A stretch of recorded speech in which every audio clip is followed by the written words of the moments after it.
Welcome to Off Da Binge, your ultimate seasonal anime podcast. Each week, we deliver top recommendations, hot takes, and in-depth reviews of the latest episodes from this season's lineup. Join us as we give you your weekly dose of anime coverage.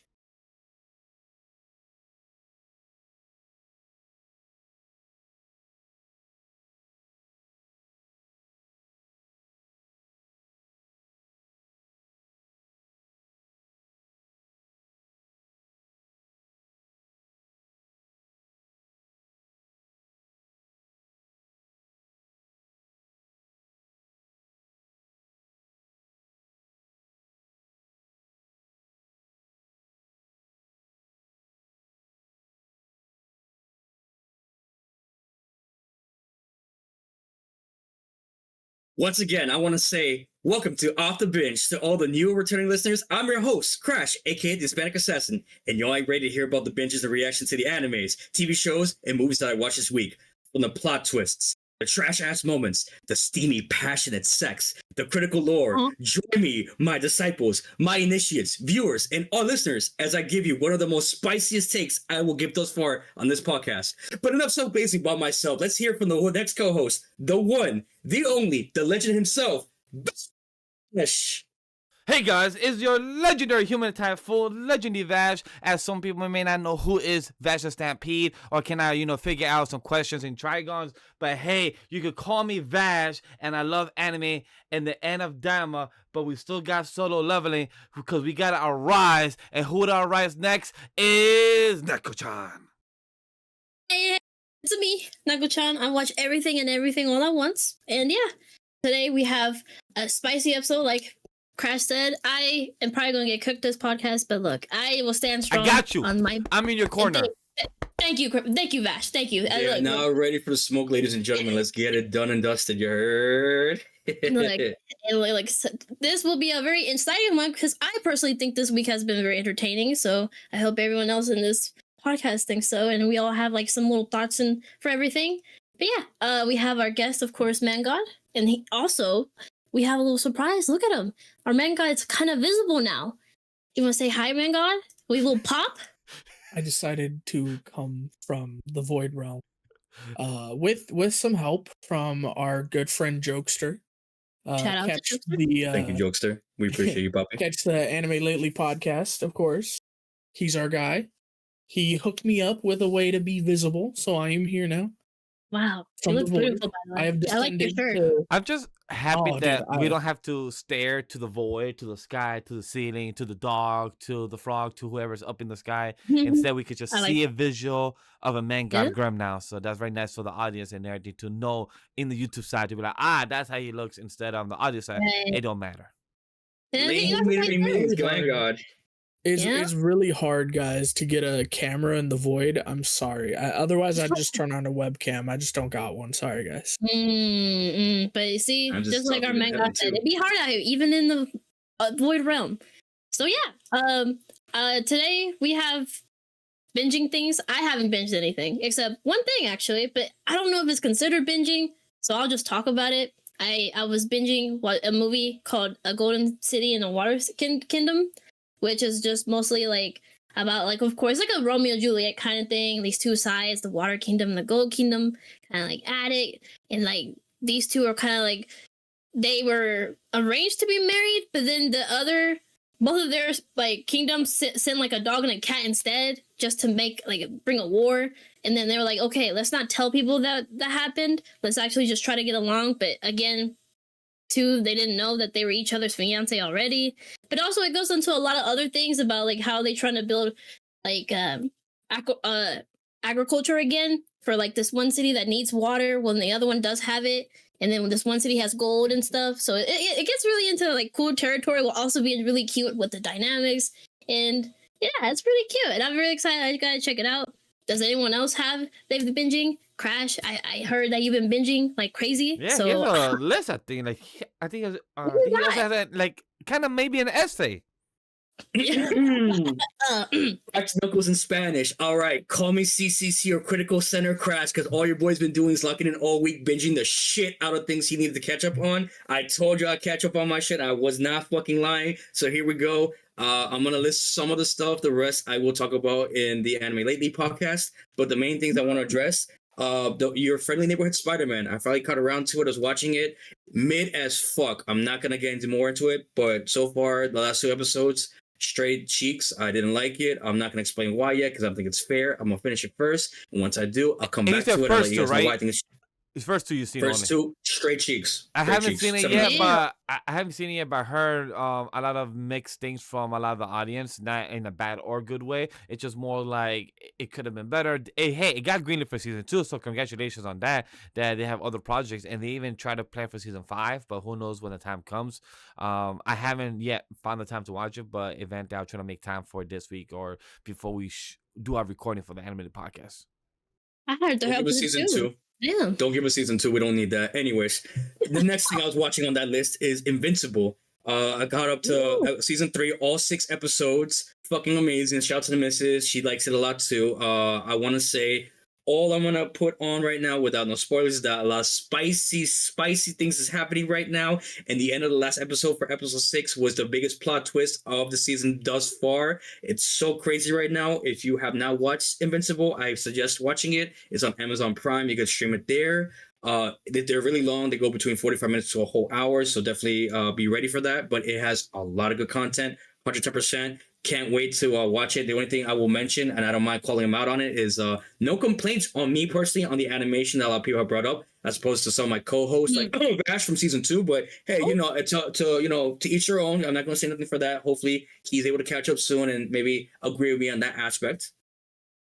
Can't say much to that. You have a good point. When it comes to animation, it's just more little small nitpicks, the shading, the coloring, the fluid animation, even them, joking about it during season 2 of how they did a pan shot to the Comic-Con showing and having people talking but not showing their mouth. So they even acknowledge the tricks of the trade. So I understand time consuming and also, budget works and things like that. It sucks that they're not Unlimited Blade Works, Budget Works, that is a different studio in Japan that, spends a lot more money and has better fluid animation, like, Eke Fotobo Fate series. Well, damn. The shade is being thrown today, ladies and gentlemen. I like it. Next on the list for me is Ranking the Kings. I have been slacking on that. I came around to it. I'm still. I finished episode 15 onto 16. It is getting good. I'm just, I have a lot on my plate, so that's why I haven't been trying to finish it as of late. But I made a promise to myself that I will finish both season 1 and 2 by the end of the winter season 2025. So I will let you guys know how that goes. But so far, I'm on episode 16. I'm slowly but surely catching up. And the Bochi of Rock recap did come out on Crunchyroll a while back.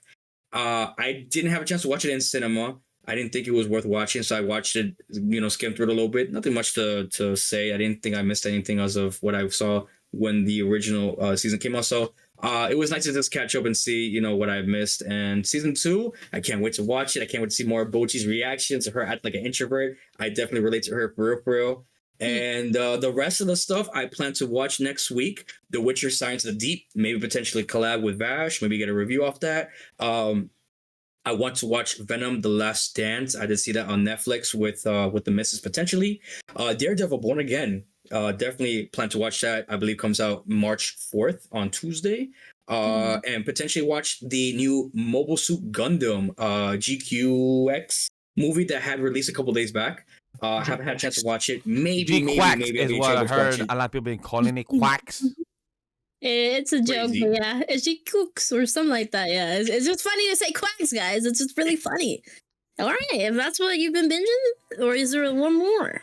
That's all I have for now. I do have a little bit more, but I'll leave that for the next podcast. So stay tuned for those updates with those fire ass takes with me and Vash. Speaking about Vash, I know that was a lot on my end, and I do apologize for spitballing there and talking a lot. But what about you? What did the legend himself get to binge this week?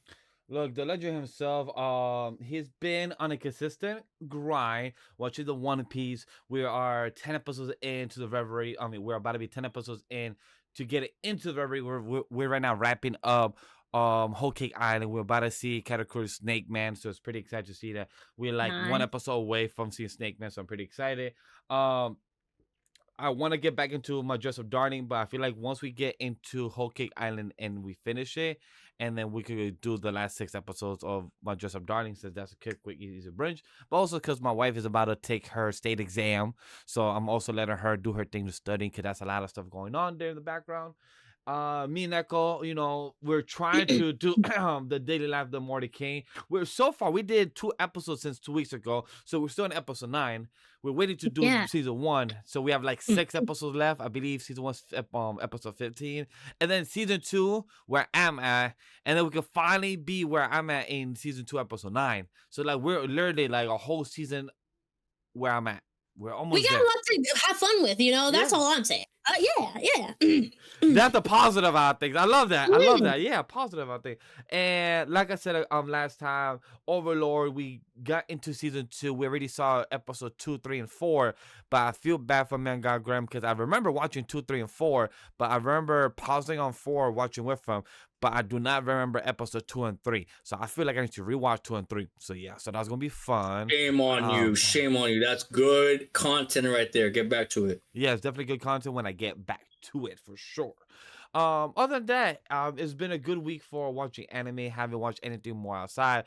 For those that see our content from Off Da Binge, also knows that I do Weave of the Ring. So I've been doing content producing for Elimination Chamber, Raw on Netflix this past weekend, and a lot of social media clips on the interweb, on the social media platforms. So I know that's a bit out there. That's why I haven't got the chance to catch up to some other animes that we're gonna be discussing. Behind on, but. I do plan to do more for this coming week, like Invincible, Spider-Man, and a few other series like Overlord, My Dress Up Darling, One Piece. We're going to put the grind in. If not, by the following week, I'm going to get into it once wifey is done with her state exam. We get back on the grind and, you know, use it as an excuse for celebration. I'm like, hey, you passed? How about let's watch some anime? Let's get into it. Yeah. And let's go on a date. Let's have some little chocolate strawberries and watch some anime and, you know, have some little chocolate. Some hot chocolate. Aww. I see, and it's not even February anymore. The month of love is gone. He's still going on with the love. I that like don't that. mean the love don't ever stop. The love year round, baby. Year round, year day. But Mega I like that. Is there anything that you've been watching on the side? Because I know you sometimes get mad at your co-hosts, your panelists, your friends, saying that we don't have enough time to, you know, binge watch some, you know, some winter season anime. So is there anything that you watch on your own? Well, Reddit is doing a rewatch of Eureka 7, and I've never seen it. So I figured an episode a day sounds good. Nice. So I started watching that. Myself and Memory are watching that. It's really fun. Overlord, of course. I love to see the lizards. Yes, love it so much. Yeah, that was season 2, right? Yeah, that is. We saw the lizards. I remember. I promise. And the lizard guy, he was wagging his tail because he saw some white looking lizard and he got horny for it. And he said like, "Yo, marry her." Yeah. Wait, see, keep it going. You are jogging the memory. Yeah. Oh, wait until you get to the. He hasn't seen the lizard sex yet. And wait, what? Lizard fucking? Whoa! You want to see some steamy, passionate sex? I wasn't lying in my intro. Steamy, passionate. It's actually wild. Damn. Okay, cool. It's actually hot. And then of course, we just finished for Space Brothers. They just finished the 3rd exam. Yay! So I'm excited for that. My boy's going to Houston. If anyone knows about Space Brothers, he's going to Houston. He's gonna go to NASA, see about getting in the astronaut program. It's pretty lit. SpaceX, come on, what's up? I know it in California. Oppo is the best face cleaner if you ever need to get your face cleaned. I mean, like, well, then overall, like, how did you enjoy, like, did you expect Space Brothers to be this way? Like, now that you're like episode 20, 21, maybe? Oh, dude. So Memory has hyped up Space Brothers for years, right? Yes. But even more than that, I know people from other communities that have hyped up Space Brothers. And I trust Memory's opinion a lot. You know, maybe he's wrong sometimes, but he's not wrong about Space Brothers. If you guys haven't seen it, I highly recommend giving it a chance. It's so wholesome, it's so fun. Is it anywhere? Honestly, I just wish that I could watch more. Is it anywhere legally to watch? Crunchyroll, I guess? Crunchyroll, right? I think so. Yes. Surely. Yeah, I think Crunchyroll. I would know because I have a Crunchyroll subscription that I use. Yes, of course. I promise. No, I'm the man god. I'm in the void. I don't. I just look at a computer screen and it puts on what I want. So right. I don't deal with those earthly problems. To be honest, for us Earthlings, it is on Crunchyroll, so you can enjoy your time there. Crunchyroll, we can't forget our latest sponsor for Anime Studios, Crunchyroll. Guys, have you not? I mean, imagine if we were sponsored. Oh my god! Let's get anime. Which are the ones that are gonna be? I promise you, I would. Oh yeah, the Crunchyroll Awards is also actually in April. We're also a month away from that too. You know, I was gonna bring that up in the other podcast, but I'm literally every day now since I think Friday. I've been looking in the news. It's like, have they said anything? Have they posted anything? I haven't heard. No, they so soon, you guys. We will talk more about that for sure. I will definitely talk to my co-host, but I do have a little plan for that for episode one of these days. So stay tuned for that for sure for the Crunchyroll Awards. We'll definitely let you know what we think is our highest voted show, episode, language, and isekai for the year. Okay.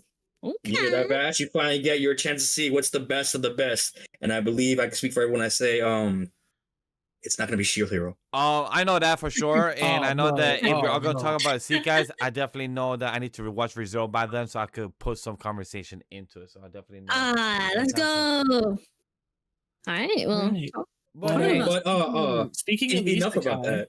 Oh, go ahead. What's up? What were you saying, Crash? We were all trying to do the same thing. We were all trying to do the same thing. Do it together. I want to get to the nitty gritty right now, if you guys don't mind. Speaking of isekai, be advised, everybody, we are going to talk about spoilers for this week's of anime. So anything after February 23rd to now, to March 1st, it is free and open game. So be careful, boys. Yeah, ReZero about to go crazy, guys. Don't. We're about to go crazy. Well, we're gonna go vague to some series. You're gonna go super vague to some. Yes. If that, I'm gonna probably just have some headphones on. Probably step away to go to the bathroom, come back, and see if things are still happening. Who knows? Who knows? Let's start with our isekai because I brought it up. Crash and Vash, you can go take a break. I'm here for the spoilers. I was gonna. Oh, you're here for the spoilers. I think I'm behind one episode, but I'll bring up the question anyways. Well, chat. You're behind. I think I'm gonna ask the question because I don't know if I did. You're behind, bro. You haven't even seen the series like me. I've seen 3 episodes of Director's Cut. Listen. Sir, I'm gonna interrupt you. I'm gonna interrupt you. You're not gonna go. I'm gonna just tell audience that, hey, Chad, if you're new here, we have rom-coms, drama, isekai / fantasy, and shonen / action series of subgenres that we talk about, and we're gonna jump into isekai. So it seems like we're gonna get kicked out just because we're not behind. On top of it, we're gonna get into ReZero. It seems like we're just gonna go full spoilers and just get into the conversation. I'll be good and won't go too crazy, but I'll try. We're not gonna go too crazy. Give us 5 minutes. Y'all can, No, go into the water or something. I want to go back to rom-coms after we're done with the isekai section. We'll go back to rom-coms in a second. We just got to get the isekai out of the way. Just do the whole rundown live on the air during recording. Let's go. Right. My episode of the week is ReZero for this week. Let me ask first. Neko's boyfriend taking an L, finally dying. Neko's boyfriend is gone. I think. How do you feel about that, Neko? I do find him cute in some moments, and I love his pathetic self, and we got that a lot this arc because he was built up to be him, and he was definitely not him. And this episode brought him out to be like, bro, he died in the most painful, deserving way. And he was rolling in the air. He got ollie-ooped by a tryhard. Like, bruh, he was done. But no.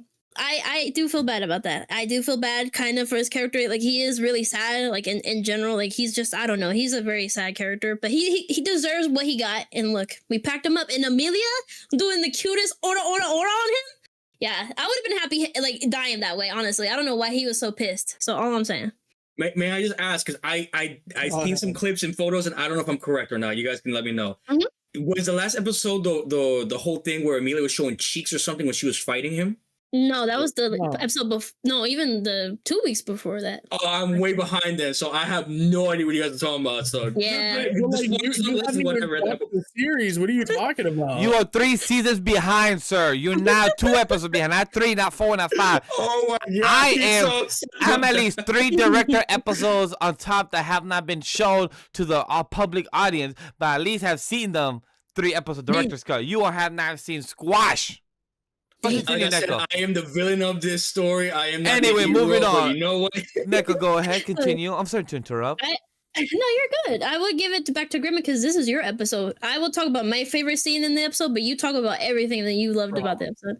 We got first off, we've got our boy Subaru figuring out how his Regulus's powers work, and his powers are devious. That's insane, bro. He literally, so he stops time for himself. He makes himself impenetrable, untouchable, literally. Like the air around him doesn't touch him. The water beneath him doesn't touch him.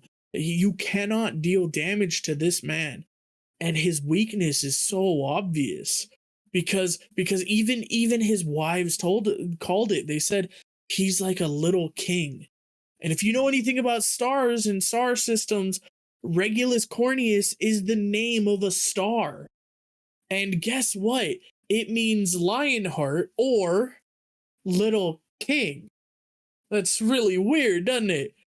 And Subaru put it all together and he goes, wait, if he's a king, that means he has a kingdom. What could his kingdom be? His kingdom? His wives, who he rules over and keeps hostage, literally. He kills their families so no one comes after them. Guess what? His heart, his weakness, the way to destroy him, it's in his wives. Insane. The wives that he has no problem killing just to do it. And what happens? Subaru figures it out. Amelia figures it out. Amelia freezes them all, stops all their hearts, takes it into herself. And then we got, in what I can only say, they did not need to go that hard with the animation. Nah, for real. Like, okay, like everyone in the staff hated Regulus for sure, and I get it. Like, they hated Regulus. They had him spinning his authority that he got from the other archbishop, who Regulus was shit talking this episode. He said, "You're talking about you killed an archbishop. You killed the weakest one, the most pathetic, the loser who did nothing in life or death." And he activated that power that he got from that man, from that hard-fought battle, to crush his heart. And that's my boyfriend right there. Chest, crushed his heart. And then we got, like Neko said, the cutest ora. We got Ryan. We got our boy complaining. He complained. Regulus is like, really? You're going to 2v1 me? You're going to be that cheap? Subaru looked up into the air and said, all right, fine. 1v1. I agree. You know what? 1v1. Go ahead, Reinhardt. Handle my lightweight. And Reinhardt came in with the fire and he made us like a print on the moon just to come back and be him. Like, bro. He pulled the Saitama. He said, you shouldn't have hit me to the moon because I could just jump back, baby. Oh, dude. Damn. In the standing on top of Regulus, disrespectful. He uppercuts him into the air, where we get like a 2-3 minute monologue for Regulus about how his life sucks and how this isn't fair. And then you got Reinhardt standing on him to add insult to injury, standing on him like he's a surfboard, kicking him down to the ground. Regulus activates his power, goes invulnerable, but he can't hold out. And while he's being driven into the earth, it breaks his neck, his back, his His spine shatters in on itself. His legs are broken. He looks like a crab. He looks like he's doing the crab, like the Boston crab from wrestling. Yeah, he looked disgusting. Oh, Yeah. he looked disgusting. And then he drowns on top of it. He's in immense pain, and then he drowns. And guess what? Because of how his ability works, he can stop his time, so he keeps trying to save himself. All it does is prolong his suffering. Yeah, he literally died a slow and painful death. Like, that's insane. Yeah. He died a brutal, slow, and painful death, like he deserved. Yeah. I'm sorry, Neko, your boyfriend is gone. It's okay, because my real boyfriend came up and I cried. My boy Gius, he protected Amelia in a way, and it kind of gave revenge of what happened in the past with Regulus and him. And I teared up because that story from season 2 really, I love that. Like, probably what I call it, an arc. I don't know.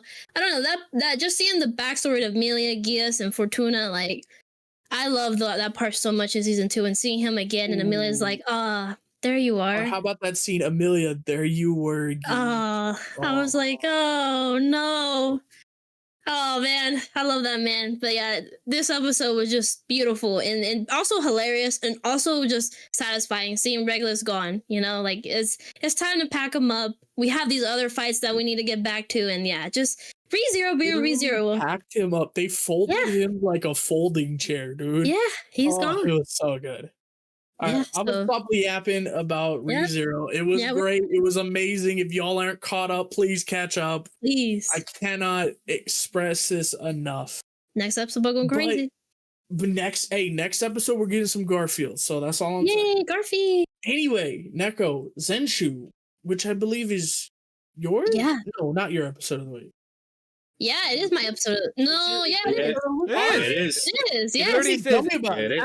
Look, guys, I told y'all last episode, like, Medalist and Zenshu was going to be up in it, like, 2 and 2. And this episode, Confession, look, I just love the confession between Luke and my girl, Natsuko. He was able to say his feelings. You know, he said it a lot. He said it 12 times. He was like, hey, I like you. And he, you know, he just tried to lay it down. You know, Natsuko is confused. She even kind of, like, broke, and she would start talking about, like, the animation. She was like, oh, I have to... You know, he's just a pencil with this specific pencil drawing. You know, he's not real, and it's understandable, right? She's never really, you know, had any of these feelings. You know, other people. Yes, exactly. But that was me the whole time, Vash, all the time. I was just looking. I was like, oh, and then that was Natsuko. She didn't know how to go with these feelings when we clearly know that she's been obsessed with him since a kid, and you know, that's basically her first love too. Like it's just a really cool full circle thing, since the last episode was all about first love. And then we go into this episode going into Luke's first love with Natsuko, but also Natsuko's first love with him in the series. So I don't know, it was pretty adorable to see come. And also the hot springs was beautiful. Oh my god, the coloring and just the color was amazing. Oh, it was fucking fantastic. Just beautiful. So yeah, it was adorable. But then we also got to see that the voids are also copying Natsuko's like drawings. So they're kind of like coming back at her with the same thing she's drawn. So that we're kind of confused about that. But hey, we had Gundam come save us. You know, Gundams always come and save the day. So an original Gundam too. Awesome. It was an original Gundam, so that was even more cool. And of course, you know, Luke had to say the final "I love you" with that fire move with his sword. I meant the sword guys, not the sword, because you know he was naked too. But you know, let's be specific here. Look, yeah. I can't laugh. I can't not laugh when a character is fighting balls out butt naked, and it's just like he has to be taken seriously. Like, yeah, I'm gonna just go flaming sword slashing out this demon creature ant, and I'm just like, how does that towel stay on the whole time? Like, how does that towel how does that anime logic? That towel has some freaking magic on it. Like I'm sorry, I should have gotten a face full of cock and balls. I'm just saying, like, you're not wrong. No, you're not wrong. Exactly. Like we should have seen like the square box just like in a down look covering like the junk, because there was a lot of flame going around because our girl literally got bit shot. She's like, oh damn, I can't see that. Yeah, I mean, she did get a full act. Like, she got the balls and everything in the first. Like, she did say. So. But That's wild. Neko, I'm shocked that you haven't talked about the elephant in the room because I wish a big shout out to Memory NK here because our theory was real and right. The Crow was a director who passed away, which it seems like I forgot that she passed away. However, Natsuo questions if she's dead or alive. Not that the Crow said that you don't have an item with you, so the magic pen that draws the calls out to draw her is not an artifact. Now that begs the question: what is it that's going on? Is the artifact? My guess, the person that says to draw is the person that is sponsoring her when she screamed when she passed out. So that's who I think is saying draw. Like I feel like that's the sponsor, the person that is telling her to. Oh, the manager? Yeah, the manager, the person sponsor. Well, we know the manager in the story is the Fox bartender, so that can't really be it. It could be someone else though. Yeah, because the manager is the bartender. Oh, okay. So it just really begs the question, like, is she in a coma and she's dreaming all this? Because we know the Crow is a director and everything. She died and she has her own artifact and what she spoke about. So it really begs the question in that aspect. I love the love confession aspect. And Neko, Zenshu was almost number 2 for episode of the week for me. I don't blame you. It was so good, so I had to agree that I was like, it's a flip toss. Like it could go for this one or the other one does my episode of the week. So great choice for this, and I agree everything you said about this episode. It's been phenomenal. And like I think I gave it 8.5-9. At the time when I wrote that score, I couldn't decide, and at this moment staring at it, I still can decide. Like it's so good. And also, Natsuko having her first little squeak, since that's been a thing. Yeah, she did. Adorable. She did. We were all watching it, and we all said at the same time, squeak! Yeah, we were like, oh, here it comes, and it did. I really love how we're getting Natsuko opening up. Like first, right, she's relying on people, kind of like she had like leaned on the team. Now she's having her first love.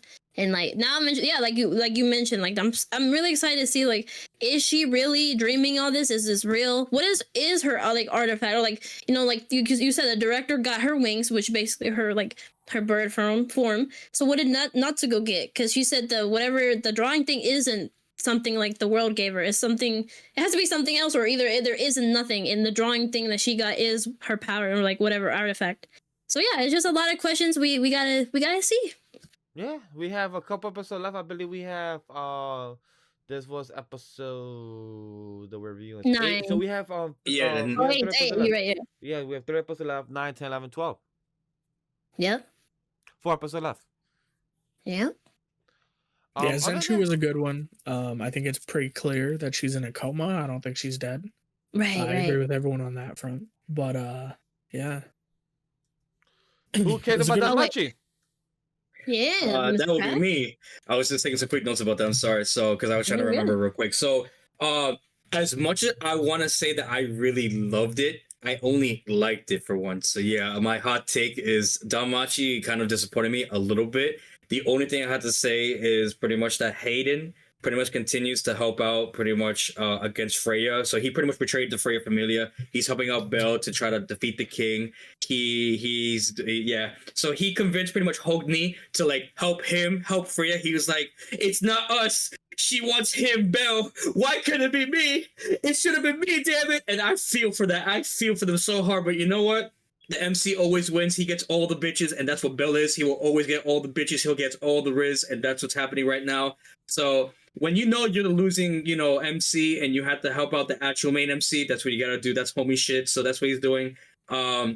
He's also helping out Belle, Ryu, and Mama with defeating the king right now. So he's shooting lightning bolts at them, attacking. They're getting their asses whooped, but now like they got back. They're like, you gotta fight to save Freya. So now we're getting on to the last episode. It's getting like, we're getting to this point now, like now it's the final battle between the king and the 3 of them. I don't know what's about to happen. I'm really, really kind of curious to see how it goes down, because like this last episode can make or break literally what if Freya gets to live or die, or Are we gonna get one more season after this? You think? So the story will continue as I believe Gremlin does read the light novel or a little bit of the manga or something. So him and I know that like this is not going to be the end of DANMACHI.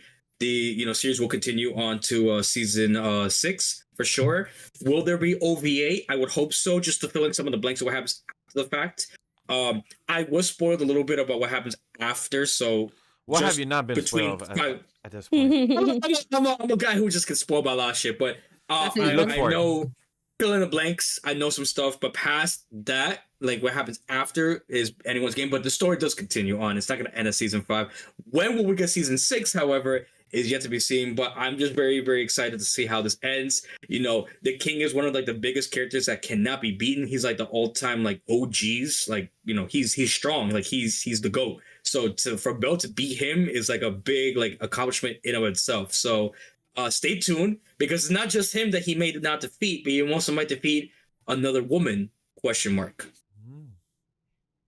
By the time season 6 comes out, I will binge watch the rest of season 3, 4, and 5. Crazy.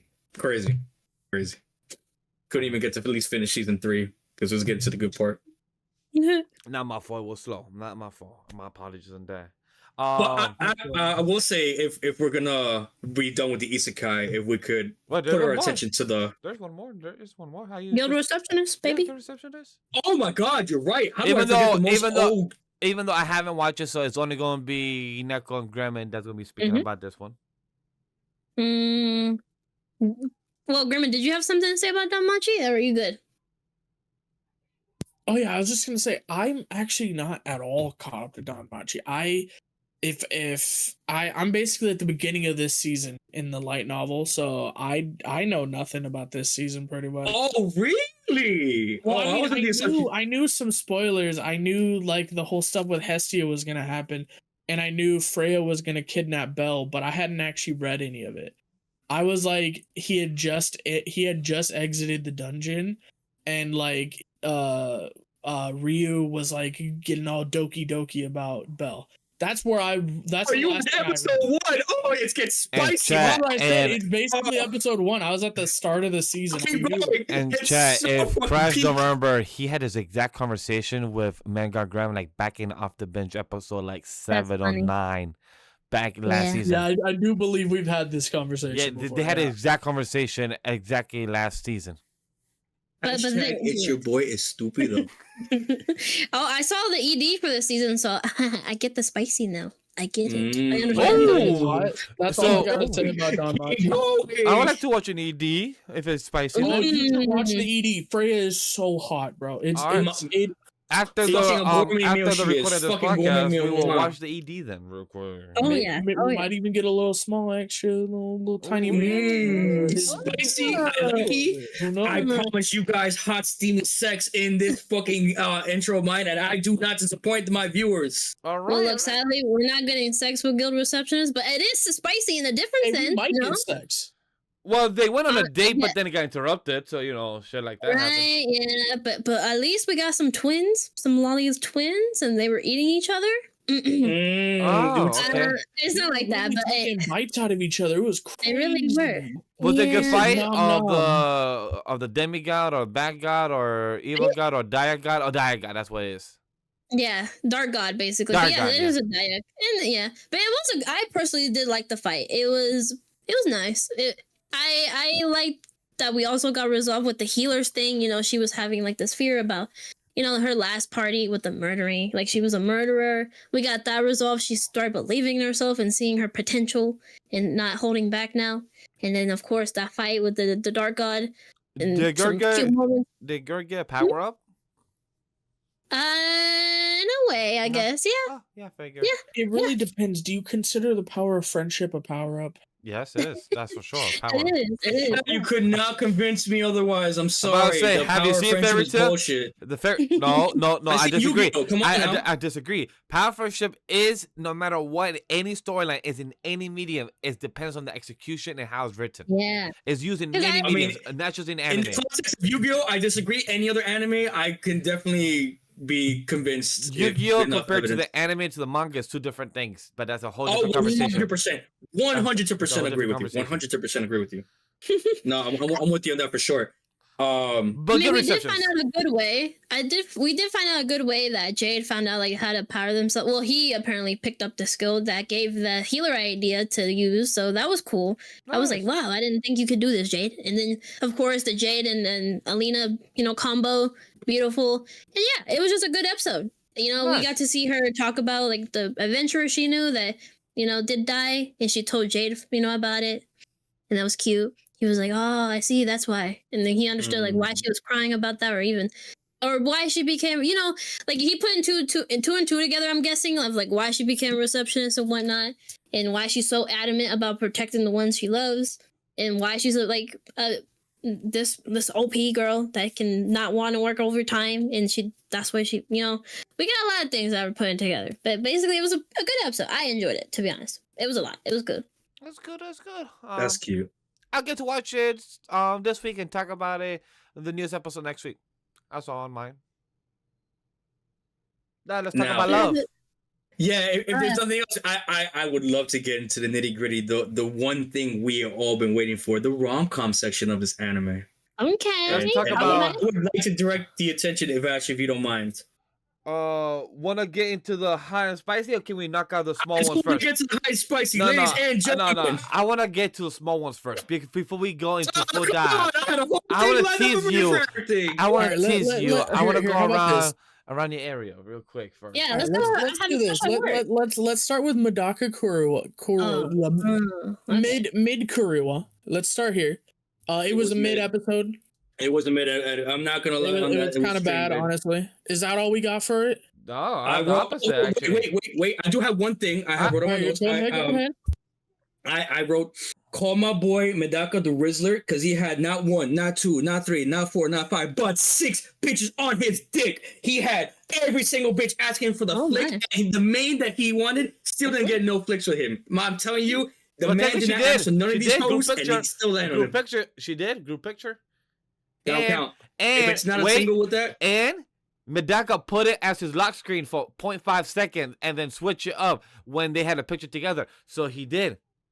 Man fell for the trap for 0.5 seconds and then deleted it. He may have the photo still on the phone. It was not a photo he put took. the zipper up, it was from far away. He didn't fall for the traps. He man up and put up the zipper for her, and he could have gotten away with it if it wasn't for them kids. Look, all I'm saying is I'd love to see the nerd get some hoes, even if he didn't want to. I'd love to see it. Fuck the fuck boys. The nerds, it's our time now. And also, new Girl next episode. I know Memory was talking about it gets more interesting with more people. I think there's like 2 more girls. I think the next one comes next episode. So kind of interested to see what's going on with that. Besides that, I'm with Gremlin. It was made. But other than that, the girls taking photos in was hilarious to me personally. It's crazy for me. Memory's hyping up this new girl. Who knows? Look, for me, it wasn't not say mid. I guess for me, 8 out of 10. I don't know how you consider that, if that's mid or not for terminology for younglings. But for me, 8 out of 10. It was a solid episode. This honestly is my 9th ranking out of my, I believe, 16 animes I've seen for this week. So I enjoyed it. It was good. The lock screen episode is relatable as well for anybody that has been partners. Some girls do care about being the lock screen for their partners, for the guys.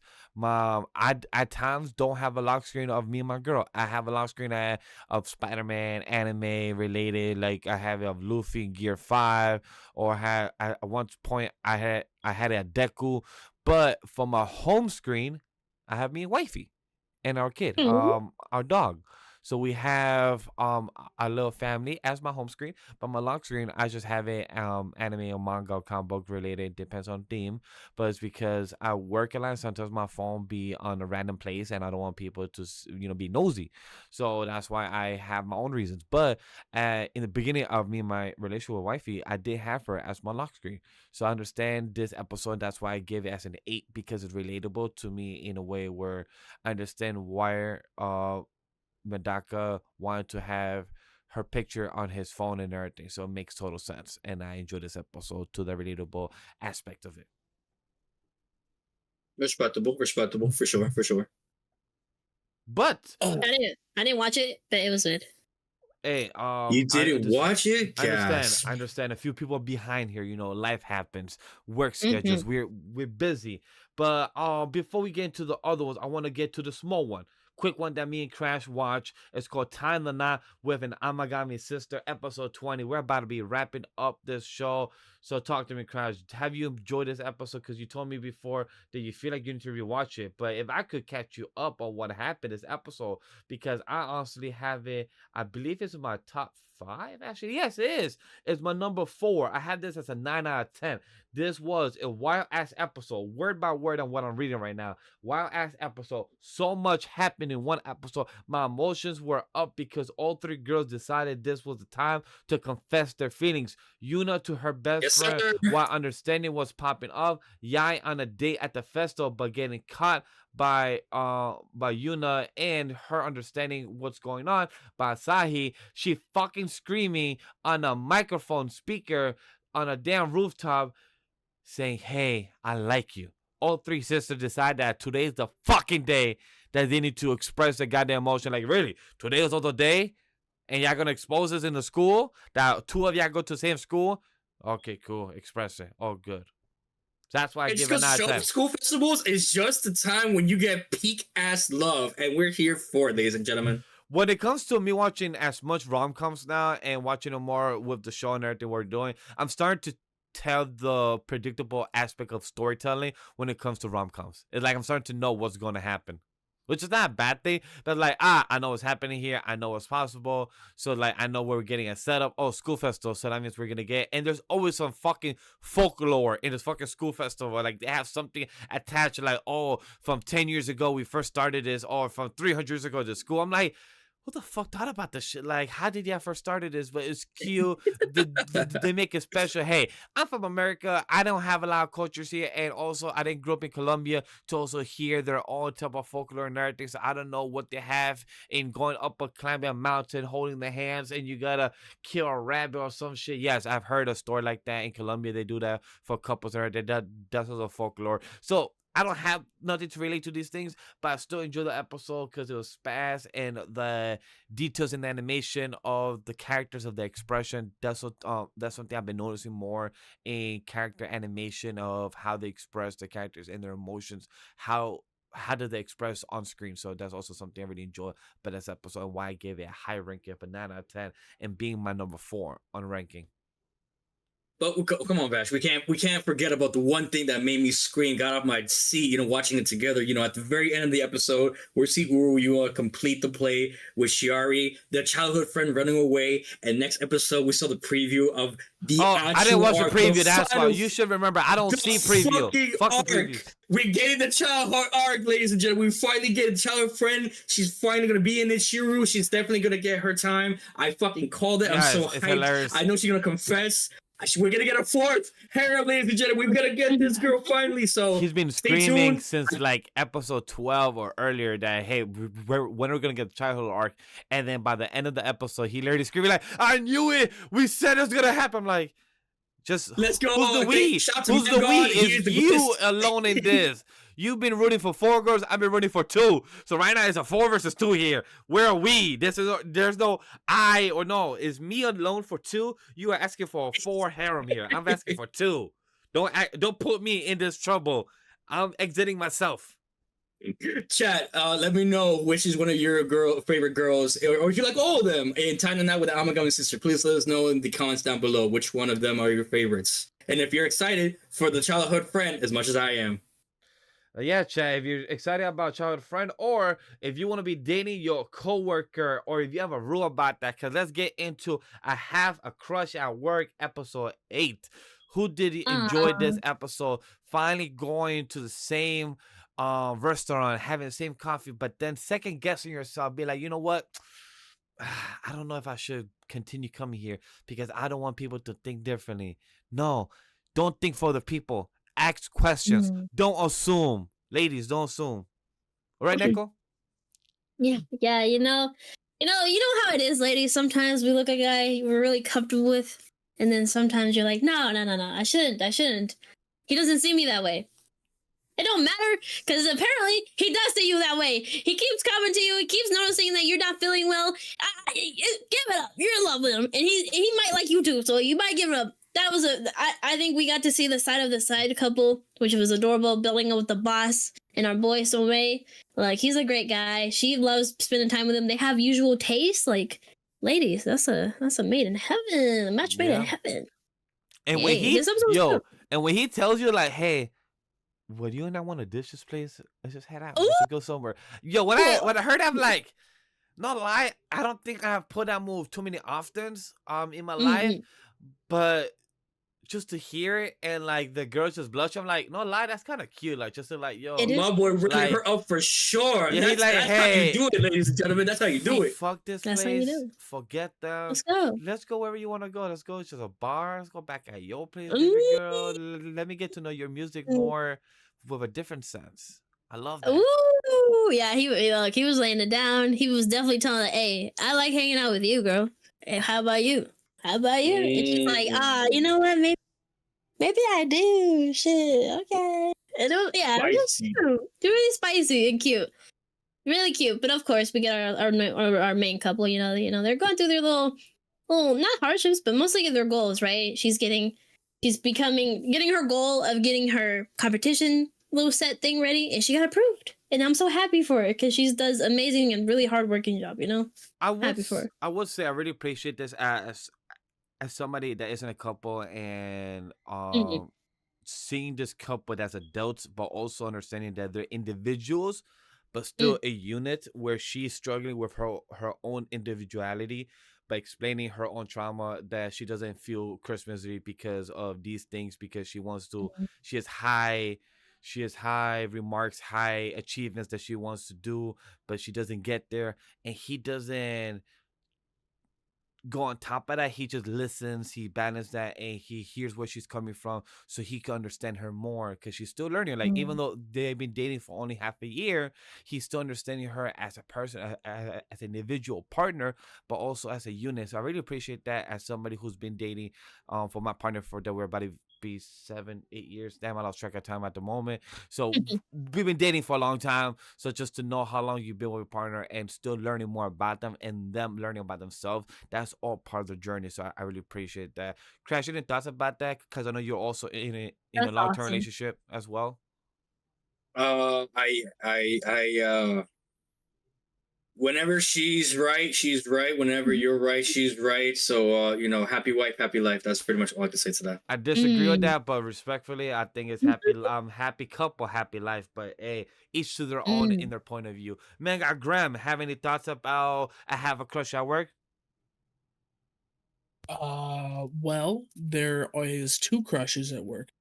Oh, I like that. That is. That's a nice one. That's a nice one. Now it's not I have a crush at work, it's we have a crush at work. It's the whole square. Facts right now. Tell them. At work. Good point. There, Good point. there is crushes at work. I've been looking forward to this couple. They're easily a really great couple. I love our main couple. Like, they're amazing. I love them.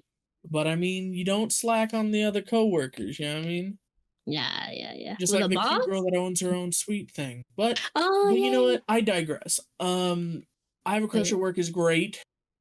Let's talk about I'm getting married to a girl I hate in my class, because I know this is this is an episode that people didn't like. No, I'm gonna sad. be I'm gonna honestly. state this now. I haven't seen it, so I'm not gonna have any input in this conversation. So I'm gonna state that now. I saw like 5 minutes in. I saw up to them in the amusement park, up to up in the Ferris wheel. That's up to where I saw. Okay, Neko, have you watched it? I have. Okay, so for once, you guys are gonna outvote me on this, but I think it was amazing. We know the pink hair, man. We know. The pink hair girl, we know. We know your taste. Once a pink hair comes, we know that is literally scale 10 out of 10. Pink hair right there. Oh, we ready for the heat? Okay, bet. When she wears lingerie, I mean, look. Okay, we know she may or may not be underage. Look, but all I'm saying is, We look, all I'm saying, fuck it. You know what? I'm putting my hat in the ring. Fuck it. When you can't just give me fan service like that and be like, oh no, we're just showing it. Just cut. No. You're showing that shit to me for a reason. I fucking loved every single minute of it. I don't give a fuck that she was underage. I don't give a fuck. Well, that's really bad to say. I don't give a fuck that she had to take all that development of her being sick, didn't go to the hospital, didn't to find out that she actually did not like him, but then liked him, but then didn't like him, and then actually I fell in love with him. It's a whole thing. But long story short, I love the fucking fan service. I was down for it. Definitely a great thing. And we saw, I forgot her name. Please excuse me. The blonde hair girl also in, her swimsuit getting wet. That was a sight to behold. So thank you, animators. We definitely, I speak for, the ecchi community when I say we definitely did not deserve it, but we're blessed to have you in our way, giving us some shit like that. Thank you. Yeah, that I have the whole totally different feelings of that episode. Oh no, yeah, please, by all means, please speak your piece. Yeah. Look, man, look, like for me, it's just the frustrating point of the MC never telling the girl to get off him. If he's clearly married and he knows that she doesn't like him, why would you let her unbutton you, bro? Who lets Thank you. Okay, the lingerie, like, look, it's fine, right? I get it, guys. You look and you're like, oh shit, it's kind of nice. But unbuttoning you? What fucking guy on this earth that does not like lingerie? Please tell me. No, I get you. Tell me one guy right now. No, but unbuttoning you while you know that you are basically you are married. He's married, okay? He's kind of married. Who doesn't like the like, damn, this is getting a little frisky. Like who wouldn't like that? Little, Like I said it last week, this man doesn't know how to say no. This man last week literally let his wife's sister get in the bathtub and just kept saying, "Do what you want, yeah, do what you want." Sit in the bathtub, say I can wash you. Put the whole titties on the press on the back. Nah, that's a dub. That's why I was mad at him last week, and I'm glad to know I'll be mad at him again once I watch this episode. You're gonna be so mad at him this week, but I was smiling. Yes. I appreciate Neko for being. On top of this. Thank you. Thank you, man. Like, but it's just a toxic, and it kind of got sweet at the end, where she's like, "Well, I only did this because look, I thought she hated you, so I wanted to be replacing you, so she doesn't have to live a really suffering life being with the guy she hates and not be with someone she likes." But it's like, girl, you're doing the same thing, and you think she'll be happy about that? And then plus, in general, why would you do that? Just sacrifice yourself like that. And I get it, the love of your sister. You're like, but I don't want my sisters to suffer because I've been suffering and I've made her have to go through all this stuff and I have friends and yada yada. No, ma'am, just talk to her about it and be like, hey, do you actually like this guy? If you don't, we can just like jump him. Like, why are you doing it on your own and not talking to her about this first? Neko, if I may, you're forgetting one important thing about this. You're just need to open in the room, please say it, because I need to talk about this too. Are you ready, Neko? Yeah, talk about it. She's a tsundere. She will never admit her feelings. What's wrong with you? Bro, but she should know she's a tsundere, so she'll know that she's meaning the opposite. A tsundere never knows that they're a tsundere. They never. That's just the sister. The sister will. That's a lie. They know they're a tsundere. They know the tsundere, and she knows it. The sister doesn't know though. She does know. The sister takes everything at face value. She's been in the hospital so long, she doesn't know interpersonal relationships that well. Girl has no social skills. So guess what? If our main character's not going to admit that she's in love, then how the hell is she supposed to know? Look, all we got this episode, Crash, you're wrong. I'm agree with you. All we got this episode was a loving sister trying to help her sister. The most toxic and stupid way. And we also got a main character who's been awkward, socially awkward. We know that. And guess what? He didn't realize that his actual boo, his waifu, who he wants to be happy, is unhappy with the stuff going on with his sister. Right. Just a lot of... Yeah. He didn't know. He's a stupido. He knew. He didn't know, though. I'm not gonna lie. He didn't know. He was like, hey, Akane, it's not like that. Well, she's on top of you. Well, he did that because he doesn't want her to get the wrong idea.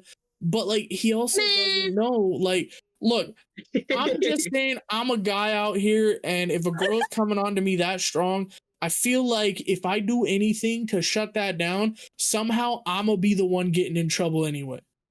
Is all I'm saying. You're 100% right on that. Yeah. 100% right on that. So I can't blame the guy. I can't blame the guy. Is all I'm saying. I'm with you on that. I will just end it on this, right? Himari found out now that they are living together, Akane and Saito. So Oh, she I'm did. very curious to see. So I'm very curious to see how she like. did. Literally, that's how it ends. Like, oh, you guys living together, dun dun dun, and then it ends. So I'm very curious to see how where that little plot twist turns. So it's like, are you gonna live with them now? Or are you gonna try to like? Oh hell no. We kind of know like she should have know like they like each other like at this point. So I'm very curious to see now where it goes. They did have a cute moment where she's like, "Wait, you actually just want me to be happy?" He's like, and she's like, "Be honest." He's like, "Yeah," type shit. Yeah, I do. I mean, you cute or whatever. You cute. You a sweetheart. You cute. I don't know. At least I'll speak in my experience. When you have a fight with your missus, with your significant other, a really bad fight, and you leave the house or you just go to the other room, whatever, the missus will get lonely. And it was really cute to see that Tsundere moment with Akane when she was like, "When you coming back to the house, I miss you." She was singing really quiet. I was like, yeah. Fucking wife tells you that every fucking time. Like, I'm in the wrong, but you're still gonna ask me where the fuck I'm going. Like, It's the worst. What's talking, lady? What's up? It's the worst when you know that you're in the right and you still have to go and apologize or still to be like making the first move because they will stay quiet for the next 8 hours until you don't make the first move. And it's exhausting. Like, yo, I don't want to play like I don't want to play Dr. Goose. Can we just come here, meet at peace? Can we just get this shit over with? Like, we know what happened. Can we just get counterproductive? Let's not do the opposite that gets us distance. This is not working. No. Okay. Well, talking about that, about keeping distance, we got Honey Lemon, guys. I think it's time. Wait. I feel like we should finish. No, we got one more. Let's get Blue Box. Let's get the wholesome out of the way first before we start this bloodbath that is Honey Lemon shit. It's not bloodbath now. What did Blue Box do today, huh? What did Blue Box do? Y'all talk about it. I didn't watch it. I'm not gonna lie. Did anybody dislike it? First off, wait, what?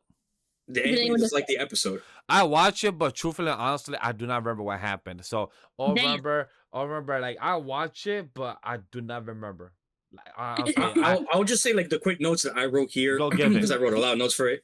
What a crazy series of events. Hina could use rumors to advantage if she wanted. Introduction to Ayame Mora, aka Karen's little sister. That was a big plot twist. I was like, gas in Spanish. Ayame joins Taiki's badminton team as manager in order to oogle Taiki's rival Shugi, who is not there, because he's in the other school. Hina is jealous of Ayame's assets, so the new girl has something potentially to help out with Taiki.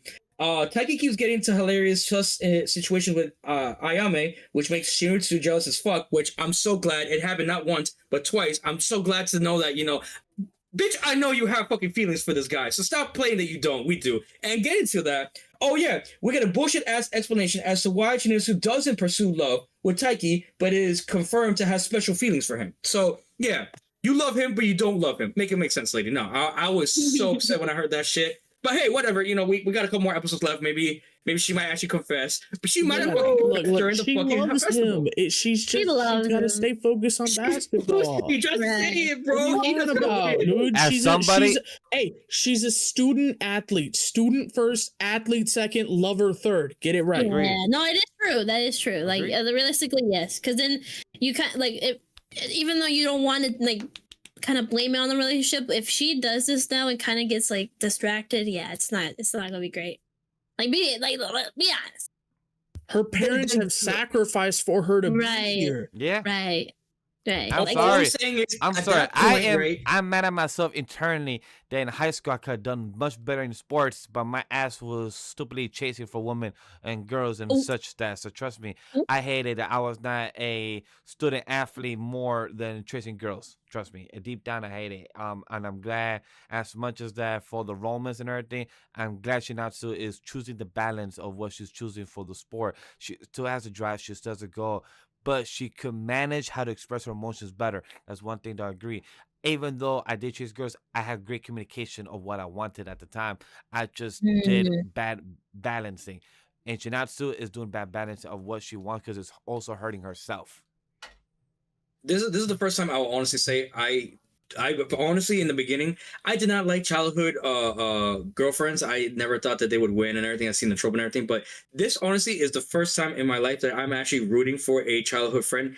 I low key believe that she might not get it, but I really am rooting for Hina because she is like the perfect example of the one, like of the childhood friend that could get it. She is beautiful. She has the she's flexible pretty much, doing her gymnastics stuff like that, and she does pretty much everything well. She is a little wonky with her grades, but who isn't the best student in school? She's trying. I see why Taiki likes Shinatsu, the whole love aspect of it, but take that away. If she wasn't there, the only one that would be there would be Hina. So that's why I'm 100%. Shinisu wants to focus on basketball, but she also likes Taiki. I get that, but if her focus, the only reason she stays as parent was fucking basketball, and Hina's winning right now in this, little relationship war between her and Shinasu, fucking Hina wins by a landslide for sure. I would love for her to win. It may not be the case, and it may be, how the trope always goes, but a man could dream. I pray. We'll see. Let's hope. To each their own. But I agree with you guys for sure. Like, you guys are spitting some facts there, 100% when it comes to Shinasu. That's I love crazy. Natsu. She's so cute. Exactly. Well, enough about Shinatsu. You know what? We already spent 5 minutes enough about Shinatsu. We could talk about her more next week when we have a couple episodes left of Blue Box. Let's get into the supposedly that, hey, chat, if you haven't joined our Discord server, go check down below the link and join our conversation where we have seasonal thread if you like pro wrestling or any other conversation, video games and everything. So we're going to talk about Honey Lemon Soda because Crash came in swinging with like a bat saying like, yo, we got to have conversation. We got to discuss about this. And he tagged Neko like, yo, Neko, we gotta talk this shit. Yeah. And then I finally watched this episode, and I'm like, yo, what's you talking about? I love this episode. So me and Neko are on the same team, but guess what? We got GREM on Crash team. So right now we got 2 versus 2 right now. So we're gonna have Crash go first, and then we're gonna have myself and Neko, and then GREM and then whoever didn't go between me and Neko, we spit and debate. So Crash, go first since you have the issues. It seems like. Thank you. I would like to present my case for the great debate versus, Vash and Neku-chan with the people. I'm Neko. I have notes here I would like and exhibits with evidence and witnesses to my testimony. As, co-hosts, I will refer to you guys as the Romance Anime Recommenders. Hi. I would like you guys first to convince me with the evidence I provide as to why the fuck your arguments are correct, valid, and better than each of your own. Exhibit A. The confession between Serena and Kai that could have gone so much more fucking better. Like, first off, that had to fucking happen during the fucking beach episode. The fucking beach episode, my guy. That's what you're mad about? Oh my god. No, hold on. Go ahead. Yeah, sorry. Fucking cheated in terms of why they broke up. But convince me why. Convince me why the fucking breakup was justified, please. To each of your own, please. Convince me. No, you gotta relay it out. First, continue. I want to hear you. All your arguments. Go ahead. That's exhibit A. I appreciate you, Neko. Thank you. B. Despite the outcome, explain to me why the fuck would Uka go confront the bullies again without Kai in that specific moment? I understand perfectly that she was trying to build her character development, that she was trying to be better as a person, but realistically, so you're answering your question, but then you're counter arguing your own statement to your question. That's okay. Okay. I'm getting to my point.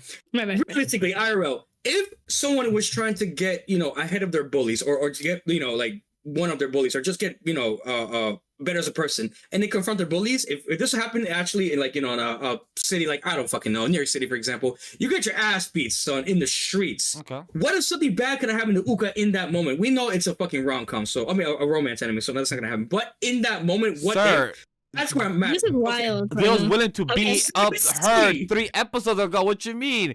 They was willing to square up in the school grounds. I'm seeing all the hate from Gremlin and everything right now. Okay, go ahead. We are on fucking episode 8, and we still have no explanation as to why the fuck Kai has not talked about his feelings or the reason why he doesn't act the way that he acts. I want the best explanation as to why the fuck I should keep watching this anime at this point if this man does not even fucking want to talk about his feelings.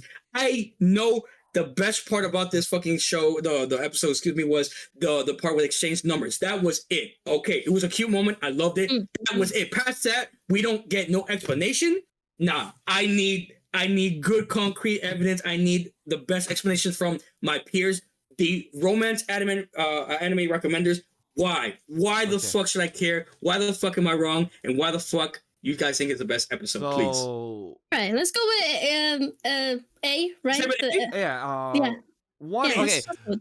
If you don't mind, Neko, I just want to say my quick synopsis, like my quick. No, you say it, brother. So my quick thoughts. This is an 8.5 out of 10 episode to me. This episode was bullshit. Hey, don't worry. We got beach episode laughing out loud. The chibi animations got me laughing in this one. The Kai Club, ha ha ha, openly and proud. Kai and Serena had a great combo about the past and get fucking closure. She literally asks, why did you leave me, or why is it? And he said it, that if it was at the time and you asked me, I wouldn't break up with you. But now I'm not going to have you stay because I don't feel you the same way no more. That's why she asked that question, because she never got closure. And she said it, why she left, because she got closure for what Kai said, is because whenever she was with Kai, she felt weaker. She felt like she never grew around him. Because when you're with a partner, with somebody, the most realistic thing, idealist thing, that you want to grow as a person. You want to better fit yourself as a human being, become the better version that you was yesterday. And Serena didn't get that from Kai. She was too dependent on him.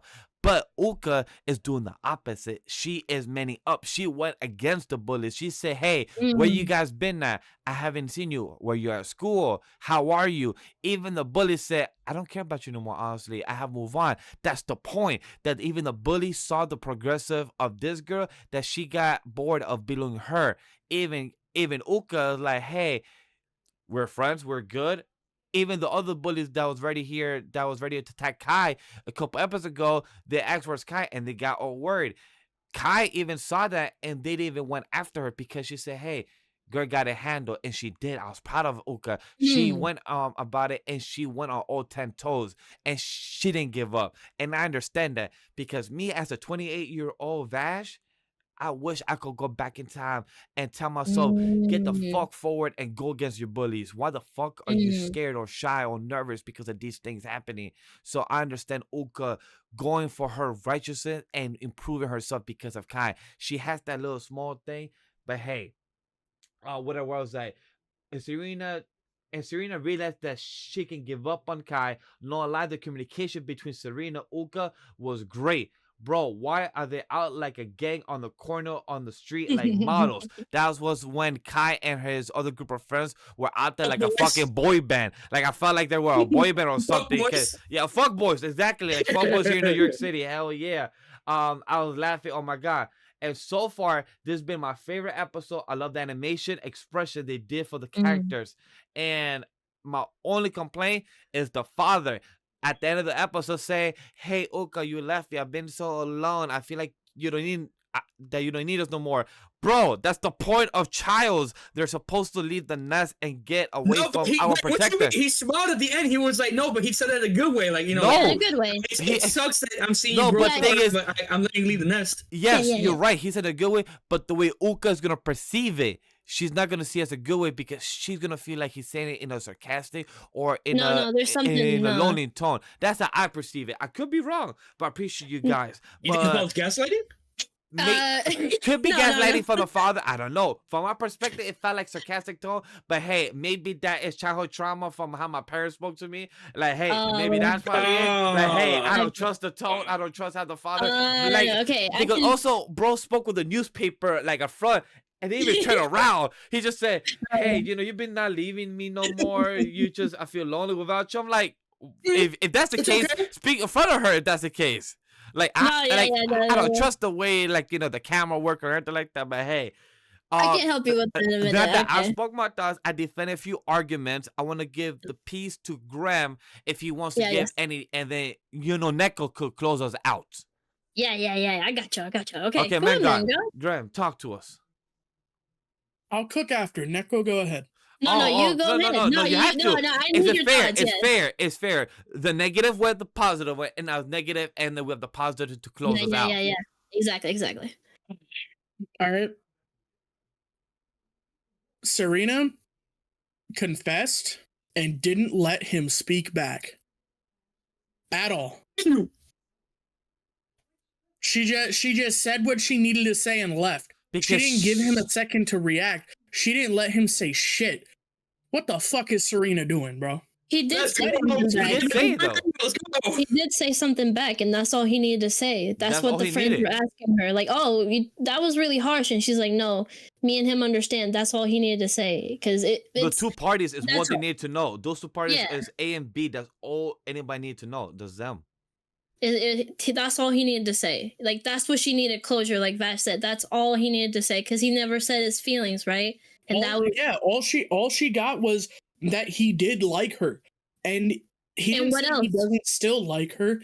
She didn't let him say anything. What else did he say though? He said something afterwards. He said something after. Yes, he did. He did. You didn't like. What did he say? Do you remember? He said, "Yes, I did," and something else after she asked him another thing. May I present to the court a clip, if I can stream it somehow? No, you can't. What he may or may not have said. It's gonna be very difficult for us to do it and to avoid copyright. No, yeah, of course. If I could, I would. But next time, I'll take the word of Neko-chan. I don't think there's a reason to lie. Okay, what's your other point? GREM. Who? What, me? I don't know. Uka was nice to her bullies. I guess that's cool. Honestly, the episode was just mid, and the one thing that like would have been interesting, they just ignored her. They didn't let the man speak, and I have a problem with that. Okay. I'll tell you what he said. He was just. He did. He said, "Okay, I'll tell you what he said." She's like, "Oh," he's like, "I did," and he's like, "Because," and then he says, he said, "You didn't need me. After hearing that, you didn't need me, because what she told him, right? You make me weak. I can't be with you." And then that's what he's like, after hearing that, I couldn't be with you because I don't want to be the one to keep making you feel like weak. Like Vash said, basically, right? Like in a partnership, you should be like making each other grow and stuff. And so in that moment when he said, "Oh, well, I'm not going to be with you because I'm the one that keeps like, how you say, like withholding you back or holding you back, basically." So that's what he said. You're getting stuff from the manga because that was said in the anime. No, it is said. It's said in the anime. It was said. No, it really wasn't. It was, bro. It was said. It was said after the fact by Serena. She said that it made her weaker, but he never said anything. Yes, he did. He said, okay, because he said, because then you see the flashback of them on the school, right? And they're like, when they kissed. Yeah, when they were talking, when she broke up with him during that time, that's what you see. After that, not the kissing. You see the part where she breaks up with him, and he's like, "Oh, okay," right? Like she's like, you like, and that part, and then he's like, "When you told me that," and that's for us to see, like, oh, that's what he's talking about. That moment, he's like, "When you told me that, I couldn't tell you like come back or like you know he couldn't say like, oh, don't break up with me," because he's like, "Oh, valid. I'm kind of like holding you back." Yeah, like is that helpful in a relationship if you're holding somebody back? If you love somebody, you gotta let them go, and if it's meant for it, they will come back. And right now, Kai right now has feelings for Uka, and they got each other number, and they're working out now. There's gonna be progress. Episode 9, like this, honestly, is a slow burn for episode 1 through 7, but for episode 8 to be my favorite, hey, solid as hell. No, that's like crazy that we switched 110%. But despite how we feel about the episode, I feel like we should leave it to the viewers and watchers of this podcast. Let us know down in the comments below. What do you think? Do you agree with us? Do you disagree with us? Was it mid? Was it the best episode of the week? Let us know down below. What if our takes was just as good as your opinions? Is it worth having on your top 10, or is it just as bad as we believe? Another thing too that I'm actually surprised no one brought up was what Kai said to Uka. He's like, when Uka's like, oh, when people were like, oh, why'd you reject Kano? And then she's like, yeah, why? Why'd you do that? And he's like, you can't control our feelings. Yes, like he's basically telling her like, hey, like even if you think we should be together, we both have separate feelings. It's not gonna be like, well, of course she likes him, but he's saying I don't have the same feelings as her, and I'm not gonna be with her just because, right? And she's like, oh. And she kind of was like kind of backing away. She was like, "Oh shit!"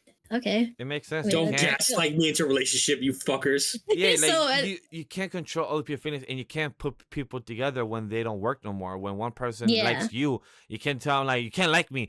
You gotta like the girl that likes you. Like, no, that's not how it works. My heart Yeah. beats for you. And he was excited that she asked for his number. Like, oh, I thought it was only a one-way street. I'm glad it feels like a two-way street that we both want each other's number. And he was happy and respectful because he said like, hey, you also have Lime. And he's just like, you know what? I'll wait until you get approval from your father if we can use Lime. That's a respectful dude. My boy. Yeah, I think the Memory and Grim were talking about the dialogue was just boring. It's because you guys aren't thinking about it in like a deeper sense and just mostly with the characters. Because you're just seeing the off surface of the conversations. You gotta really like just kind of like lock in a bit and see like what they really mean. Because like a lot of stuff is like it's like not as before where Kai wasn't like being honest. He actually was being more honest this episode. Mostly like he didn't say like, oh, he should have been told her like, oh, I like you. I think he's waiting for her to like get to a certain point and then they can like kind of like get something blossoming. They're trying to like meet themselves in the middle. Like she said, she's trying to catch up to Kai and be more confident like she did with the bully. She stood up to them, was kind of like being good with them. She was like, you know what? Hell, you guys, like, I get it. We don't really think about each other. We kind of have like this little bad thing between us, but I'm here. I want to stand up to you guys and actually have a conversation. And like Vash said, I feel like I wish I did that a lot more. So that was really awesome to see Uka do because it's like, as a kid, you kind of like overthink things, right? And that's what Kai told her. Like she can't even meet. She's overthinking to meet friends, right? And that are really her friends. And he's like, just ask them. You can literally just text them. And she's like, oh. You know, maybe you're right. Yeah, I don't have to give something back just for them to hang out with me, which a lot of us feel that way as kids, right? Yeah. We're like, I should do something for them to hang out with me. No, you can just be you, and they want to hang out with just you. Like you don't have to give them anything. At times, you could just hang out with a friend, go chill at the crib, and watch anime together, or do the Mary Janes, do the alcohol of the Jamesons. So you can do any of your choices. You know. Safely and responsibly to any of those things. Right. So this episode brought a lot of things that y'all been complaining about before. Exactly why I enjoyed this. Actually did better. It did a lot of things where you just gotta like actually like see the characters and see the dialogue and what they were meaning. Because it kind of like defeated all the things we were frustrated about Kai. Even the friends, right? They're like, well, you're protecting both of them. And then his other friend was like, well, no, he's actually protecting only one of them because he clearly does only want one of them. So that was a really thing. And that's why he had Serena's the one that kind of like put him to the side and he was able to tell her for a friend, like, hey, yeah, I don't feel that way. I got another special someone. And that's what we needed, right? We didn't want him to keep going back and forth between these two. We needed him to choose someone, and he did. And now he's pursuing that, right? He left the friends, the fuckboy. He left the fuckboys and said, yo, y'all leave.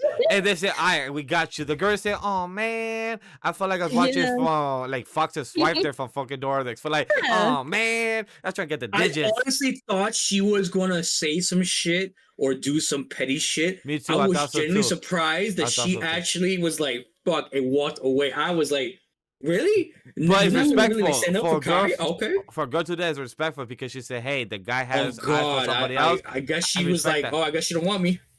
Yeah, see, like I don't know. There was a lot of good stuff in this episode, and then also with the dad. Okay, with the dad, you know, she was saying beforehand, "Yeah, my world's really more different," and he said, "Last year you were hanging out with friends, weren't you?"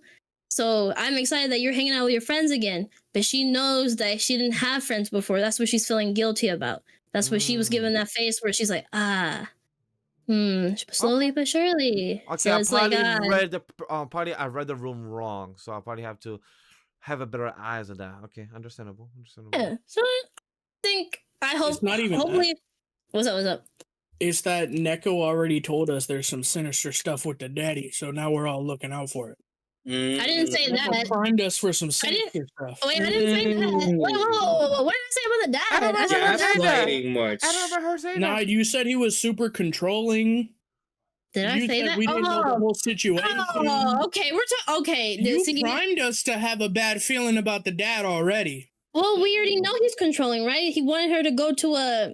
Well, it's just a normal...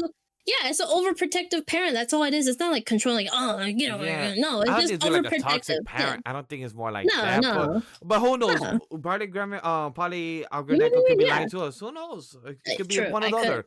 We can find out. Well, hopefully, me and Vash kind of helped your minds a little bit because it was a fire episode when you actually look at it from very different perspectives and what you guys really wanted from these episodes. This one basically gave you everything. Like it was actually 2 out of 10. I honestly agree with everybody here. Nobody's wrong in this aspect at all. I just feel like I'm at this point now where we're at almost episode 9, and I need to know a little bit more about Kai. My patience already has run dry at this point. Yeah, I 100% agree with everything you said, Neko. 100%. I'm not with you at wrong at all. I just feel like for once, and I'm genuinely surprised to myself that I feel the opposite way. I don't know why. It was a fire episode by no means. I was for sure fire. I want more, damn it. I want more. That's fair. With Kai, I'm glad and happy about this rom-com type of section. We had Honey Lemon Soda as a little flip, and then we had the Medaka as a little flip there. So I'm glad we have interesting conversation. This was a 20-minute review of Honey Lemon Soda. I promise you, Chad. I promise you spicy takes, and here I am. I am really impressed of how long this review was, in a good way, chat. Really good conversation to be about it. But I think we should now transition to our drama. I'm gonna state now, I'm not seeing any of these episodes on our drama section. Shame on you. So I really apologize, chat. I've seen episode 7 of My Happy Marriage, but that's last week's episode that I missed. So I've not seen this week because wife is busy, and I want to respect us watching My Happy Marriage and Apothecary Diaries. I couldn't get to see it. So for you guys, whatever you guys want to jump on first for the drama portion. I was blue balled by My Happy Marriage, and I will speak on this right fucking now. If you guys want to go first, because you already on it. Yeah. All right. And you guys are not gonna like my take, but I don't give a fuck. All right. The last scene right there between Mio and the husband. Oh, cute. They were this close to fucking. We had a close kiss scene. Could have been potential, passionate sex scene, and it just ends like, oh, okay, good night, and then it fucking goes dark, and it goes to the fucking crap. You don't understand how pissed I was to see how high the episode was in the rating. Nothing fucking happened besides them just fucking playing games and drinking whatever, and then, the husband comes back. I gave a fuck about all that shit. I was like, okay, something romantic was gonna happen, and I didn't even get to fucking see that. I just got so blue balled, and I was like, really, bro? Now I gotta wait next episode to see action, which I honestly don't want to fucking see. I want to see more of the spicy romance building up between Mio and this guy, but no, we want to see about the father. We want to see how he's trying to be evil and all this shit. You know what? Fuck that. Look, I just feel like I was cheated out of something really romantic and spicy. I don't know. I know a lot of people are not gonna agree with me on that. I don't even know why the fuck people think it's a great fucking episode by any means. I thought it was straight boring, but whatever, to each their own. You guys can say whatever the fuck you want, but honestly, it was good, but I was this close to saying mid because I wanted more and I didn't get what I wanted. I'm not gonna lie, I didn't have it on my top 10 either. I like the last scene of it, but it was cute. Yeah, like it wasn't crazy. The next episode is gonna be more crazy, but I don't have nothing to say. I just like the cute scene at the end, It was cute. And then also I guess like if her feelings can control like how powerful her like powers is. So like Aruto was telling her that, and that's it. Really, I didn't really have nothing else. It was cool. GREM? I guess silence is all he has to say about the episode. All right, next up, Apothecary Diaries. What do you guys think? We'll I guess Mangarage with that one because he probably talked with that one. Mangarage, you got something to say about Apothecary? I guess not. All right. So going back to me. Okay. I did catch up from the last episode, Off the binge. I don't tell you guys that I was not, up to date. I did get up to date. That boob part, that comment that the Emperor said to Mao was fucking crazy. I can't believe he had the audacity to respect her. But now I'm going to the new episode. Remind me, Neko, it was the Emperor's wife came into the clinic and she was like, I want to talk to Mao. Mm-hmm. The last emperor's wife, right? Yes, because the emperor now is her mom. That's his mom. Yeah, so the mom. Yes, excuse me. Yes, I said it wrong. Yeah. So she comes up into the crib. She's like, I want to talk to. No, I'm sorry. she comes up to the crib of Gyaoru, and she's Yeah. like, I want to talk to your the Mrs. Mao Mao. And she's like, I bet. So she reads the room, she understands the assignment, she skedaddles on out there with her daughter. She's like, listen, I got a curse I need you to fix.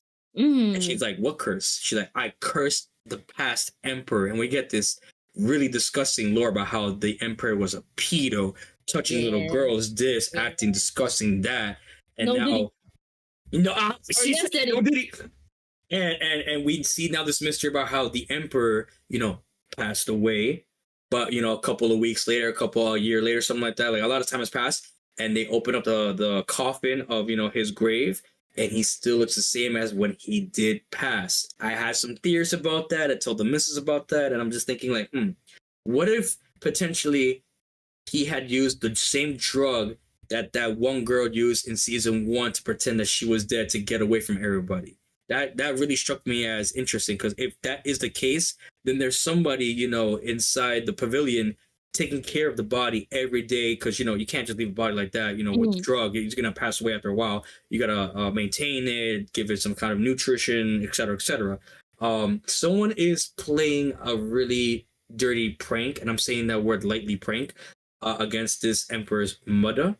And I'm really curious to know why it is after all this time. There's a lot of behind the scenes going on and everything, and I'm a little happy now that it's now getting a little more interesting. I like to feel like the last episode was like, okay, it's cool, whatever. But now we're getting to the nitty gritty that I miss in Apothecary Diaries. We're getting to the mystery behind and some deep ass lore that's going on with the families, specifically with Zenshu and everything. So I'm just happy we're getting back into the good shit. I don't know how you feel about that, Neko. No, yeah, this episode was just more like showing, like, remember, because even Zenshu was having nightmares about this too, so it's like I really wonder how that's gonna tie in, or if it will, because he was dreaming about the emperor and this other older lady. He was trying to get diddled. Yeah. No. Well, I don't know. He was being grabbed, and the mother was slapped at. She's like, "What you doing?" And then everybody saw him getting pulled away, like, "You're not getting diddled, my boy." Right, true. No, yeah, he was bad. I mean, that emperor was freaky. But yeah, this episode went into maybe even the mysteries about, like, even like the insect girl. Like, I still think she's one of the concubines. I don't know. I think she's that girl. She's the emperor's mom's daughter, or some kind of way. Ooh, okay. She's somehow, some way, like, connected to her specifically. I don't know how yet, but she's definitely high royalty. She's just not, she could also be another apothecary that, we just don't know about yet too, because she does act like Mao Mao. She might be blamed for something that Mao Mao didn't do. So that's very curious to see in and of itself. You're right. And then also just what Mama found out, right, about like the Empress, like, she had the Emperor now really young. That's why she had to do a C-section, because her body wasn't, sadly ready for a child like that. So just the horrors of that, of how the last emperor was just this dirty, like, oh no. And she, of course, right, she feels like she cursed him, right, because she hated him, which is valid enough. But I don't know, like, how this could go with his body being okay, but the ladies being all like as a corpse. So I'm thinking, like, is there something in the coffin that like makes his body like fresh or something? Like, I'm thinking this. You know what? But I think Mao did say too that the temperature in the actual place itself couldn't sustain a body to that degree at that point in time. So that too. I don't know. We get into a lot of mysterious stuff for sure. I'm like, bro, I don't know what to think. I would like to ask, Manga GREM, would you want to shine any light into our mysterious questions to Neko and Crash that they're trying to wonder about life? Well, yeah, the previous emperor is kind of a freak. No, did he? Very horrible person, like a freak in a bad way. Like nothing good about this freak. That man used all the baby oil in the fucking emperor's chamber for sure. My boy was on Epstein's island before anybody. 110%. 100%. He was hanging out with Diddy, with the slip and slides. No, with Diddy.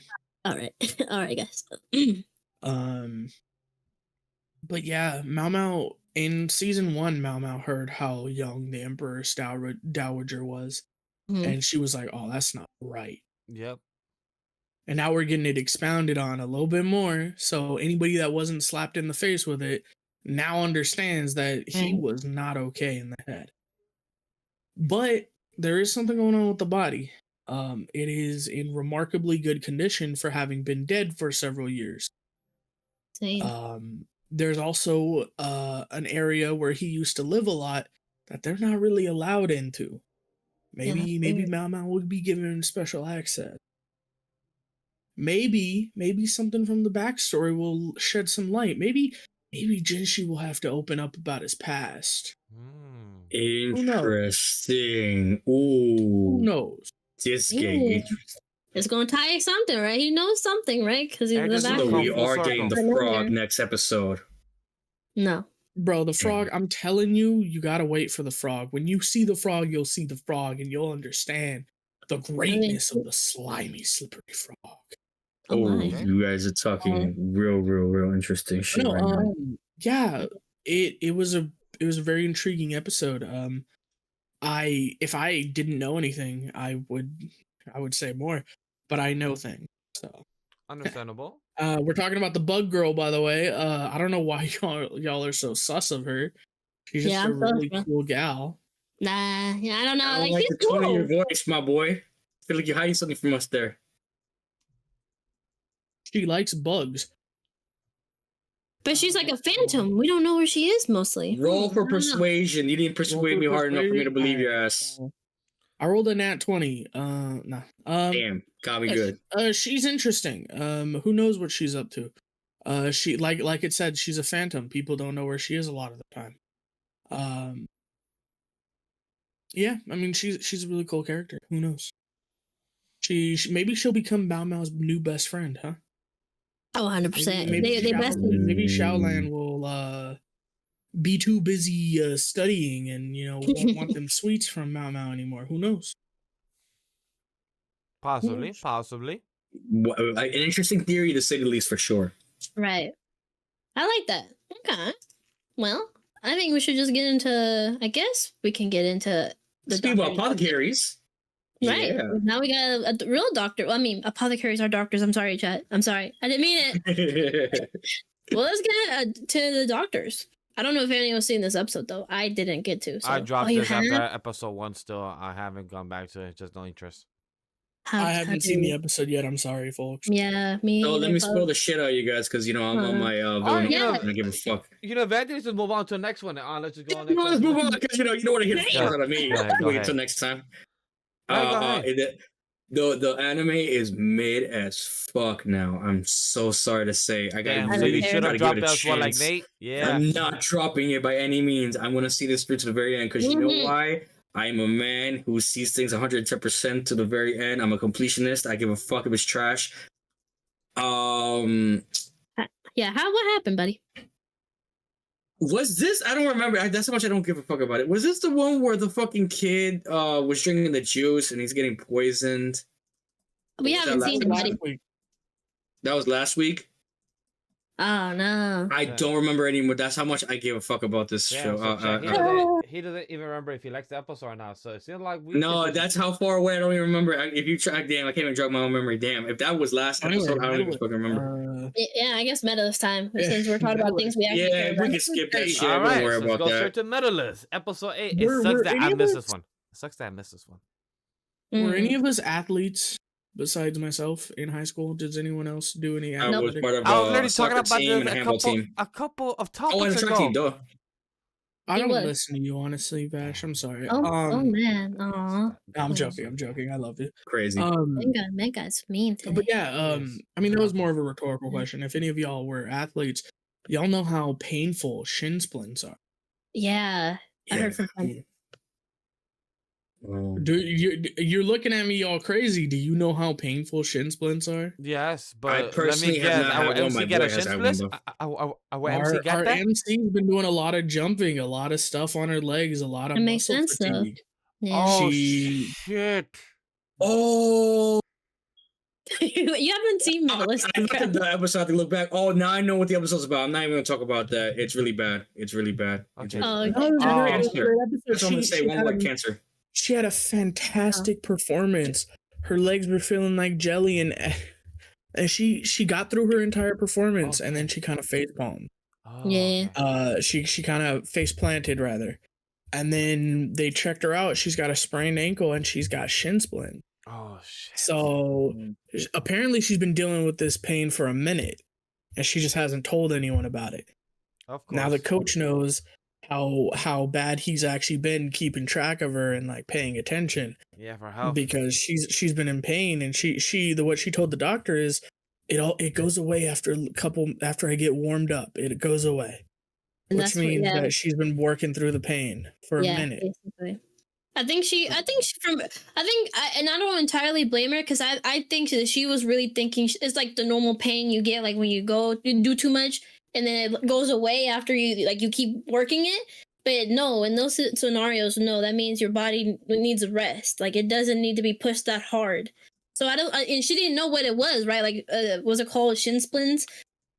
So she didn't know what it was. So I don't think she did it in a way like, oh, I'm gonna hide it because she was only hiding it because she thought it was normal. I think so. That's what I got, but I don't know. Same. Maybe she was just like, I And don't know. also, she's growing. You know, she's a young growing athlete. Yeah. She also was probably thinking it was growing pains, because I've had those growing pains for many years, because I didn't stop growing until I think it was 18, 20.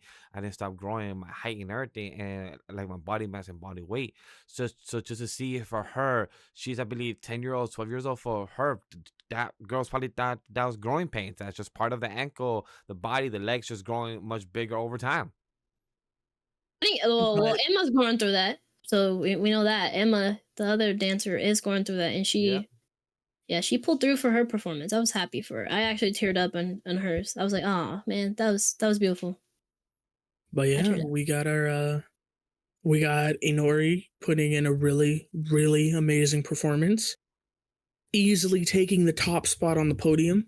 Ooh. And then she gets off, and lo and behold, we see our other coach that we've been following a little bit, and we see Emma walk up, and she does her performance, and we get to hear a little bit, like we heard a little bit before about how hard she's had it because of growing pains and muscle fatigue, and we see the most polished, the most well-developed routine of the level that Inori's at, and she scores an entire point higher than Inori. Oh shit. Yeah, she was moving like Dagger for real. I was like, Dagger. Nice.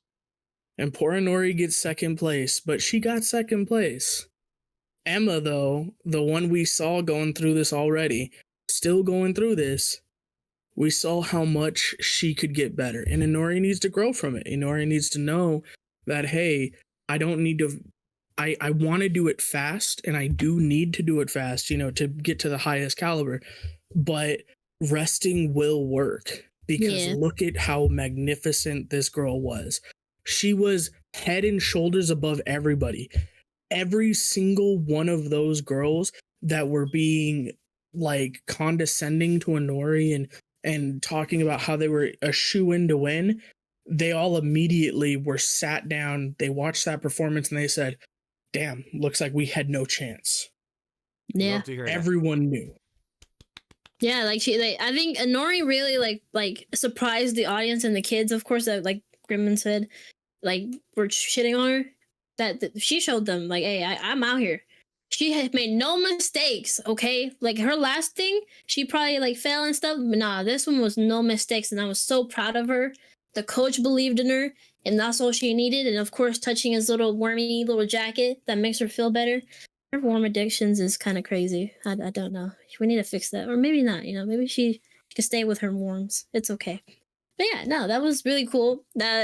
I also loved it. Was again, Emma's performance was probably my favorite, to be honest, because just seeing how crazy she went, and we saw like we heard her backstory from the coach, like of how she was going through growing pains, how she what I loved, the sentence that she said loved is like, even with these growing pains and all this stuff that I have to work harder with, I'm never going to hate skating. I'm never going to blame skating for all this stuff.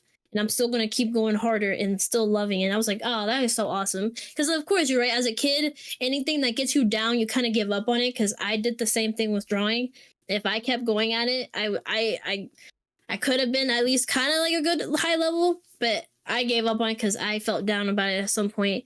And I loved that Emma kept going and she polished her skills really, really fine for this performance. And I was so proud of her. I was like, man, she inspired me. I was like, Emma, there you go, Emma. And her coach was so happy because everyone else didn't they believed in her, but they were like, nah, she should do something else, right? Because everyone's already going, everyone's going ahead of her, and stuff like that. But coach was like, nah, I know she's gonna do this, and she did, and I'm so happy for her. And then we also got like Hikaru's performance again. Hikaru just always killing it. Like, damn, Hikaru, chill. I love her. I love these characters a lot, though. And then the kid was funny. I think I'm gonna like the kid that always shits on his dad. It's so funny. I'm like, damn, what did your dad do to you, bro? Like, dang. He's like, oh, I hope I don't get gray hair like my dad. And then now he looked at him when Hikaru came up to him. He's like, hey, you piece of shit. I'm like, damn, why you hate your dad? Chill. I'm really excited to see that backstory too. Something happened between them, or I don't know. There's something there, and I'm really excited to see it. But yeah, Medalist is awesome. And then Adori with her little silver medal. She's so cute. She was like, they got in the train, the subway, and he's like, here, this is your little award. And she's so excited. She goes like, and I'm like, that's so cute. I don't know. This episode was my favorite episode of the week, and I love it so much. I would say that we are gonna get more seasons because the manga's still releasing, so I'm sure it's gonna be I'm not sure if it's gonna be like Haikyuu or like Isidama in popularity, but I'm sure we're gonna get a couple more seasons, depending on the market and everything. Because I know we're talking about it, but I haven't seen many other people talk about also Medalist. Yeah, it is underrated, but it is popular. It's because it's Hulu, right? Hulu and Disney. It always happens when Hulu and Disney got something and never talked about like it should. But it is popular. It is like it does get a lot of people's attention. So much I'm wondering. God. Oh Chest, man. Jesus. Oh, damn, my baby. Your chest hurts a bit. Damn. Oh God, gotta be careful out there. Really easy to get sick nowadays. With the cold and the stuff. Oh God. Oh that's man. Crazy, Well, that's crazy. I guess. Yeah. But I hope you feel better. Thoughts about Medalist before we get into our last 3 series about the shonen / action? Watch it, everyone, please. All right. Guys, you heard it. Watch it, everyone. Watch it here. Because you're here for the shonen action conversation of our anime spotlight. We have Dr. Stone, Dragon Ball Solo 11, and Sakamoto days from our 4th series to discuss. But for Dragon Ball Daima, look, guys, we're going to keep it simple. You heard us talk about episode 19. You've seen episode 20. You know why you see what I mean. What I see is Dragon Ball Daima episode 20 reaction from myself, Crash, and remember, NK, we had an 11-minute review. We had an 8-minute reaction. It's on the main channel where you guys watching this Off the Binge, or you can see the full reaction of the VOD on Memory NK channel, or you can see Watkins' reaction from episode 19, 18, and 20. That's on the main channel as well. So you guys can see that. You don't need to hear our thoughts too much and crazy. But for Dr. Stone, Future Science, and Science 4 Part 1, I give this episode a 9 out of 10. Boy, I seen this trailer with Crash earlier in the year. What's gonna happen? We saw a sniper ready aim and fire on SENKU, and the shot got blasted. This man SENKU made almost fucking like a blast protector that before he got shot. Yeah, thank you very much. A bulletproof vest right before with water and fucking like some starch, white powder, Yeah. One of the other starch, white powder to do. He's like, it's the same shit. I'm like, I don't think you should play with the same shit type of phrase like that when you're about to get shot, but sure, let's just go with science. Zeno, you are bugging, motherfucker. You said, hey, I could have my assistant, my apprentice, my protege to work together. We could control the world. But he's like, fuck. He's Ishigami's son. He has the same perspective. I taught him everything, but he also could be a rival. He said, shoot him. And just the way the anime directed that scene, the tension, him questioning the background of the above, I felt like Kohaku is right there. The way that anime show like there is something above the ceiling. I'm like, yo, is Kohaku there or something? What's going on? Those are my quick thoughts. Any thoughts right now of Crash of what you thought about is episode 9 of Doctor Stone? Because we have 2 episodes left. Oh no, 3 I episodes don't have left. much to say. I don't have much to say. I literally what you said was what I was gonna say. The pink hair girl. I gotta say about the pink hair girl was really funny to see about like she couldn't point what she was trying to point. That was really hilarious to me. Girl got I thighs hope for days Senku. or hips. That's almost say real quick. Girl got hips for days. Mm, um, almost says I hope Senku didn't get hit by the shrapnel of a bullet. I hope it's just tomato juice or something that just spilled and we're just like seeing it. If he did, I'm really curious to see how medically they were going to be able to surgically take the shrapnel off Senku. If it's not, I just want to see personally what was that was red that we saw that went, with the white powder and the water and stuff like that. I just want to see. And we're dealing with an automatic sniper, or even bolt action for that matter. The man still has a lot more bullets in the chamber. So, just believe just because he shot one time doesn't mean he's not gonna shoot again. Yeah, So be that's what very I'm curious about that. wondering. Also, it's interesting perspective to see Zeno when he woke up and he woke up to the soldiers. We see the time frame that he woke up around the same time as Senku. So it's really cool to see the parallel of retrospective on how they came to be. So that was really cool, I would say. Since you don't got no more thoughts, let's move into our solo leveling Arise from the Shadow season 2 episode 9 slash episode 21. How do you think about this, Crash? Or Mega Graham, let's go to you first. How did you feel about this episode? Because you said this episode was not reaction worthy, and after me and they watch it, I agree. It was a good episode. I mean, it's a standard episode of solo leveling. Jinwoo was a badass. He finished the elixir of life, woke up a mommy. It was really nice. I almost cried. I'll just say that I held back my tears. My wife almost called me pussy. But when you seen your mom wake up from a coma after like what his dream was to get that to make her wake up somehow by being the strongest hunter, and now that he was able to do that, she's back. She's living life. She's back in the crib. So I'm really curious to see how she what goes on now that she's back to life. Is he gonna continue being the hunter? We still have that raid going on Jeju Island. He was asked to join that.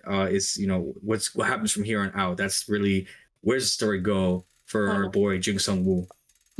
I will say that daughter is a disrespectful daughter to leave the house for a week and that messy. Facts. And have your mother start cleaning up after coming from a 4-year coma. You are fucking bugging. If I was the husband or father coming home after my wife just got out of a coma and I see this and she starts cleaning, I'm like, woman, do not touch anything in this house for the next couple of weeks or months. Do not touch the shit right now. She gotta clean this up herself.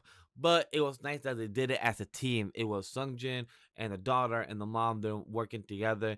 And I love how she asks, hey, have you heard back from your father? Like, I wonder where he is, I wonder where he been at. I wonder if he came out of Porter recently a couple episodes ago, But yeah, they're next week, I guarantee you. I'm gonna make a promise here and now. Next week, you can find Vash's reaction. There's gonna be maybe a brawl between S ranks. What's up with that? Yes. Whoa. Yes, chat.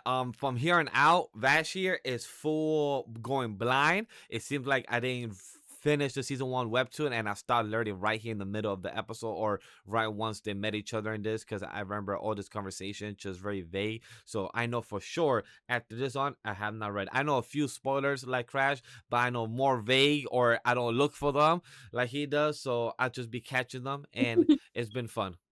So I can't wait to see all I know is that he knows a name and he keeps saying it.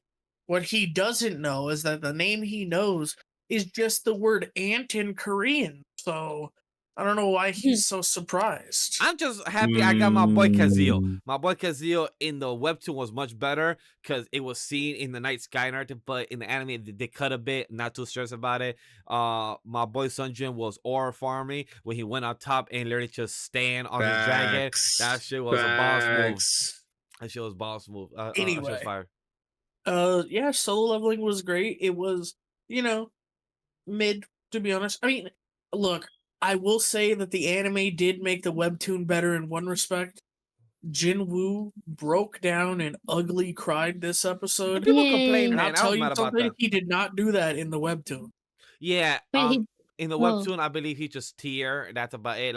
Like this was ugly crying, and I'm happy with this. Fuck those online that said that this was no action episode when y'all been asking where's the emotions, where's this guy, where's the heart, where's the story. But then we finally get the story. I agree with Crash. I almost tear. I feel like I did. I believe I was watching with with GREM and Nate, and I said like I think I did tear or cry, whichever it was. But I felt the emotions, and I did love the ugly cry from because he said it himself. Like he lost his humanity just to get his mom back out alive out of the coma, and he did it. But my question is, did the bottle finish? If not, can he just save his boy's dad too? If that's the case, Hold on. You're getting way ahead of it. Wait, hold on. Slow your roll, my boy. Hey, crash. 1 second. Miguel, Vash, when he made it, he got 6 vials.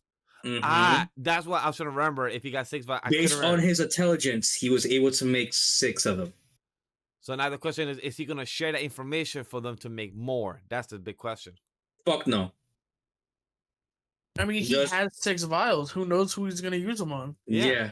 Anyway, the possibilities are endless. Just keep watching.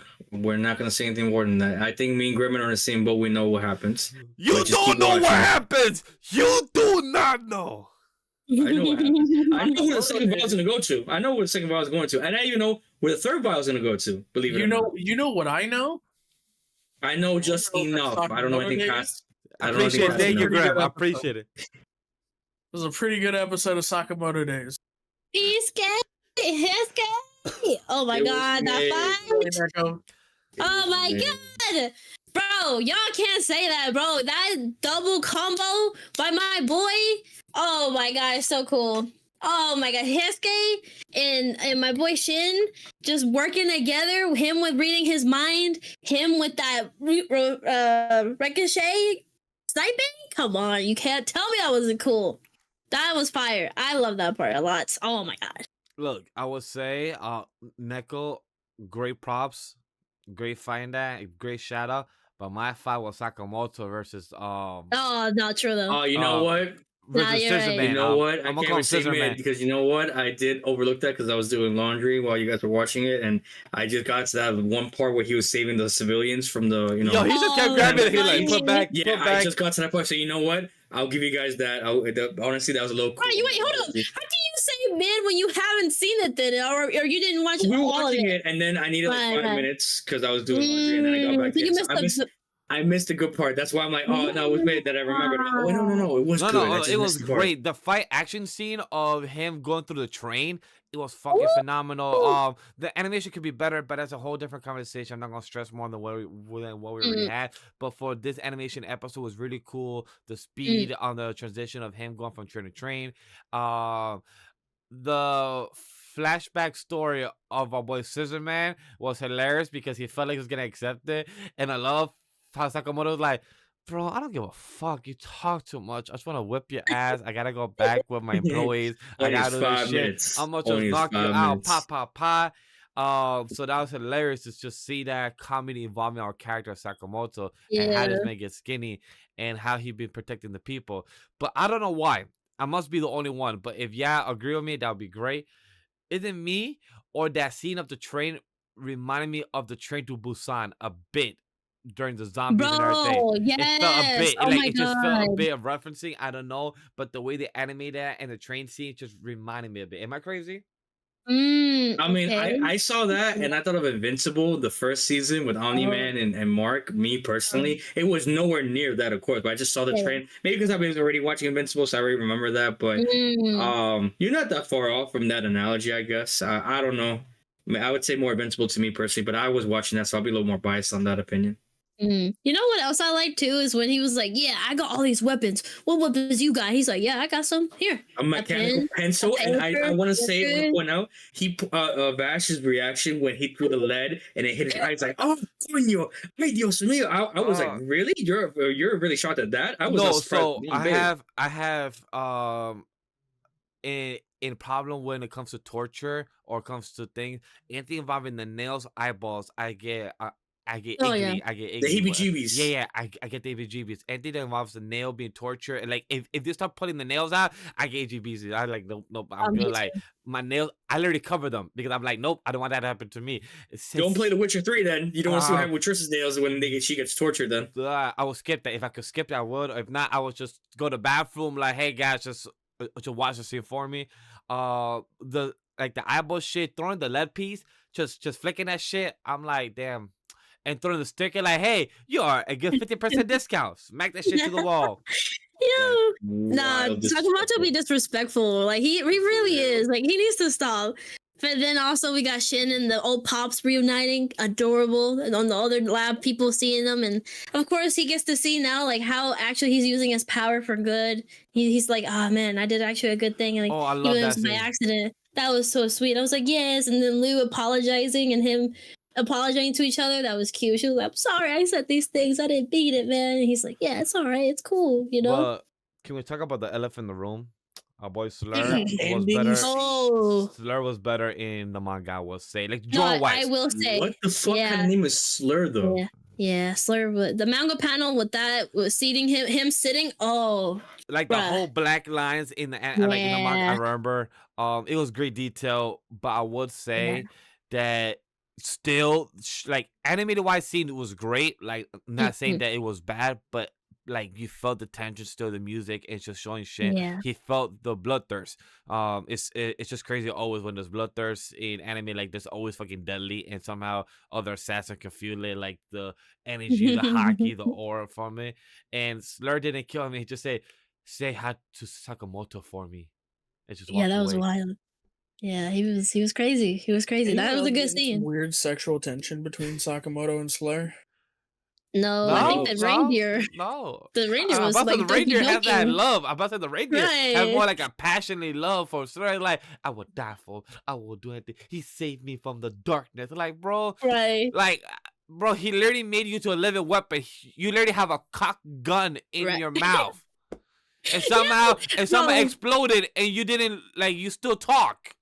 Yeah, bro. I thought that was mad stupid. Like, bro, shut the fuck up. Like, we don't want to hear you. You got like your bomb load up inside of you. Like, bro, shut up. Just like take the L. Just sit the fuck down. What kind of logic is that? But speaking about assassins, what I will say real quick is, I will retract my mid part, right? Because as an assassin, one of our biggest tenets is hide in plain sight.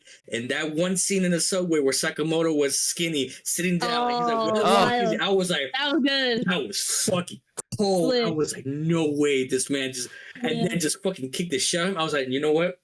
I take it back. 8 out of 10. It was really good. I will say this, Crash. Sakamoto, he does a bit of aura farming throughout the series. He literally be standing a few couple seconds, wait until the bad guy catches them. He does a bit of aura farming, and then he goes back to the to the action. He does that bit, so just be aware he does that a few times throughout the series. Bro, when he opened the door, when he was like, oh, like when the reindeer guy was like, oh, I'm gonna sitting with the old lady, he was like, oh, I'm gonna change my clothes so I can meet Slur, and then Sakamoto slowly opens the door and you can see him like above him, like looking at him like, you're gonna die, you're just gonna die. And that was funny. I gotta find the panel because in the anime was just how it was like. The angle of it was hilarious to me. I was like dying. I was like, damn, Sakamoto, chill. You're already killing him. Chill. He was already the reindeer guy got scared. He's like, no way, he's back. I just threw him off the train. Why is he here? Just, I don't know. The great, awesome episode for me, personally. I loved it a lot. I agree. And you agree? But anyway, I think it's time to go down our rundown. What were your top 10 of the week? I know you're a little sparse this week, Vash, All right, actually, but do you mine is short. mind letting us know? Mine is short, chat. I'm instead of saying 20, 25, I'm gonna just go with my rapid fire. Dragon Ball Daima was number 1 for obvious reason. We ended it. Rest in peace, Akira Toriyama. Thank you. Bless your soul, my G. We got number 2, Dr. Stone Science Future. That was my episode of the week. Zenshu was my number 3. Number 4, Time to Night with Amagami S5. Number 5, Honey Lemon Soda. That's the top 5 that I never thought I would say. Fucking Number crazy. 6, Can't Solo believe that Leveling, shit. Yo Oh, Wale. God. Number 7, Sakamoto Days. Number 8, I Have a Crush at Work. Number 9 is Medaka Kuroiwa in Person My Charm. And number 10 is Even Given a Worthless a Praise in Class, I'm actually the strongest. This is a crazy wild top 10 chat. It's crazy. Yeah. But I'm gonna give you my last 6. I'm a noble on the brink of ruin, so I might as well try mastering magic. The Red Ranger becomes an adventurer in another world. The Bogasuko Fruit Master. The possibly greatest alchemist of all time. And number 15 is the Magic Maker. How to make magic in another world. Those are my top 15.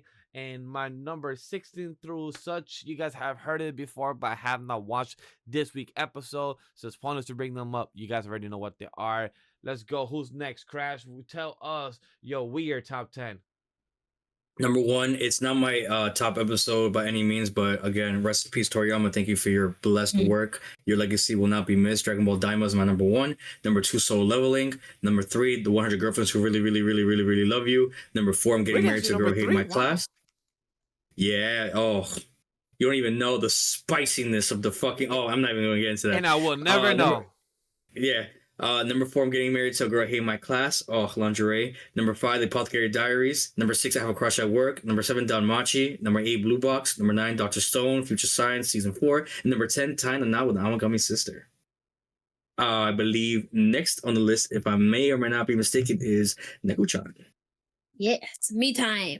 Number 1, Medalist. I already said that. Man, I love Medalist a lot, guys. 2, Zenshu, of course. You know, I love that series a lot. 3, Welcome to Japan Myself. What an adorable episode. It was so cute, guys. I just can't express that enough. 4, ReZero. We talked about that one. 5, Red Ranger. Hold on, I just noticed ReZero is not number 3 behind Zenshu Medalist. That Welcome to Japan is above that. That's crazy. Dude. Yeah, I actually said the same thing too. I'm like, wow, I'm actually genuinely surprised. Look, Welcome to Japan has something so cute, and I just can't. I can't dive into it. It's awesome.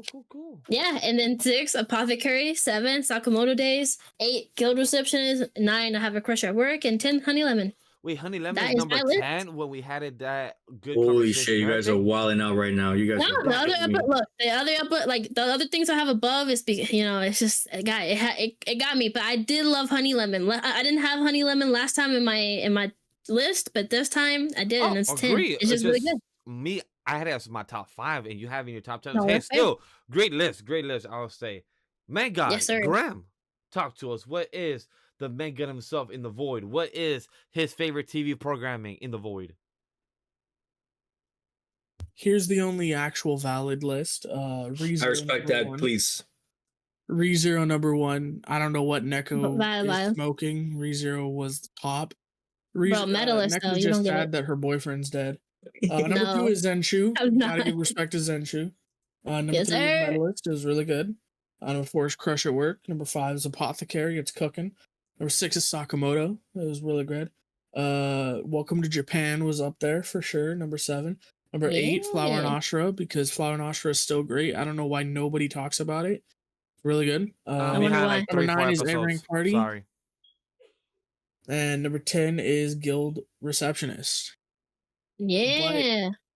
But anyway, it's about time. I just want to wrap up. I know we're about to wrap the show. I just want to say that Flower and Ashura, it does deserve its flowers, and I will catch up to it. I'm behind a couple of series, like 4 or 5 episodes on Flower and Ashura and Headhunter and a few others. But Flower and Ashura is one that I do need to give its grace. I'm glad that one of us has it, and GREM is given the shout out because it does deserve its flower. Not pun intended, but it does deserve its recognition. It does deserve the recognition, of course. That's really good. Oh, that's good. Yeah. In conclusion, boys, That's our wrap of episode 19. Crash, what did you think this week? Again, ladies and gentlemen of the jury, call me CCC because I will continue to binge and cook with my hot takes. I hope you guys enjoyed this week. I can't wait for week 9. This is going to get even more intense, more spicier. I'm really curious to see how a lot of the shows go on. We are now 1 month left in this season. Oh, this is now where you make or break your grades for the shows, please. Whatever you decide now, whether you think a show is great, trash, or mid, this is now the time to decide because we are almost to the end, ladies and gentlemen. We're almost close to the spring season, excuse me. And I cannot wait to hear how my co-hosts judge or grade the rest of the shows and animes that they're watching. Chad, honey lemon soda actually has gotten better. Yeah. Even I'm a worthless appraiser has gotten better. Two My series that co-hosts I are was liars, and I willing listen to to them. I plead drop the fifth. with no hesitation, and I'm glad I'm sticking by it. I see the character, I see the depth that's into it, the discussion that's being brought out. But I was want to say I'm sorry, Chad. My apologies. I'm a stupido sandwich for anybody that understands that reference. I will watch more. I watch my Invincible, Spider-Man. There's Daredevil. Stay tuned to the social media, to the YouTube content. There's many things being produced and that will be coming out in this week. YouTube channel, social media, and maybe Twitch.tv/AniMa3 Studio. Go check that out. Maybe things are cooking. Merch, we're getting merch finally. Shout out, check out our website. We get 10% off our merch if you put the promo code. Hashtag is always Vash's fault. Definitely. We got hats, we got jackets, we got hoodies, we got gloves, we got it all for you guys there. Man, I like how we have a sponsor, Crunchyroll, and merch. Wow. Yeah. We got a lot. Whoa, you guys are not ready for week 9. We're cooking a gourmet meal right now. You guys are not ready for smoke. Right. You know what? I enjoyed our little debates today. I think me and Vash brought our case for Honey Lemon. We fought back hard. We were getting cooked. We thought we were getting cooked, but honestly, I think we won. We pleaded our cases. Vash and Remen, I get it, guys. I get it. You just guys don't want to see the truth, but it's okay because I think they're winning all the hoping. Really? Hoping it's a whole. It's that you can't handle the truth. You can't handle the truth. Crazy. Let them know. Well, this week was actually really fun. A lot of episodes kind of like flopped or actually did really well for us, but actually I think we all had like a great time. We talked about a lot of great stuff that we've been needing and want to talk about, and yeah, I think this is episode 19, right? Yes, I think it is 19. No, 19. All right. Episode 19. It's been great. I hope you guys enjoy and comment down below. And please help us fight back against these two Delulus. Please help us, please. But overall, I hope you guys come back for next week because it's always a great time over here, bringing out our chaotic energy. And yeah, hope you guys have a good one. And bye. Honey Lemon Soda trash. Oh no. Honey Lemon is poop. Stay tuned for next episode 20. That's crazy. The thing is, you didn't see the episode, bro. Like, cause you're not seeing it, bro. You only talk trash about it. You missed what he said. Bye-bye, you didn't even know he said We something. appreciate you for listening to Off the Binge. Bye.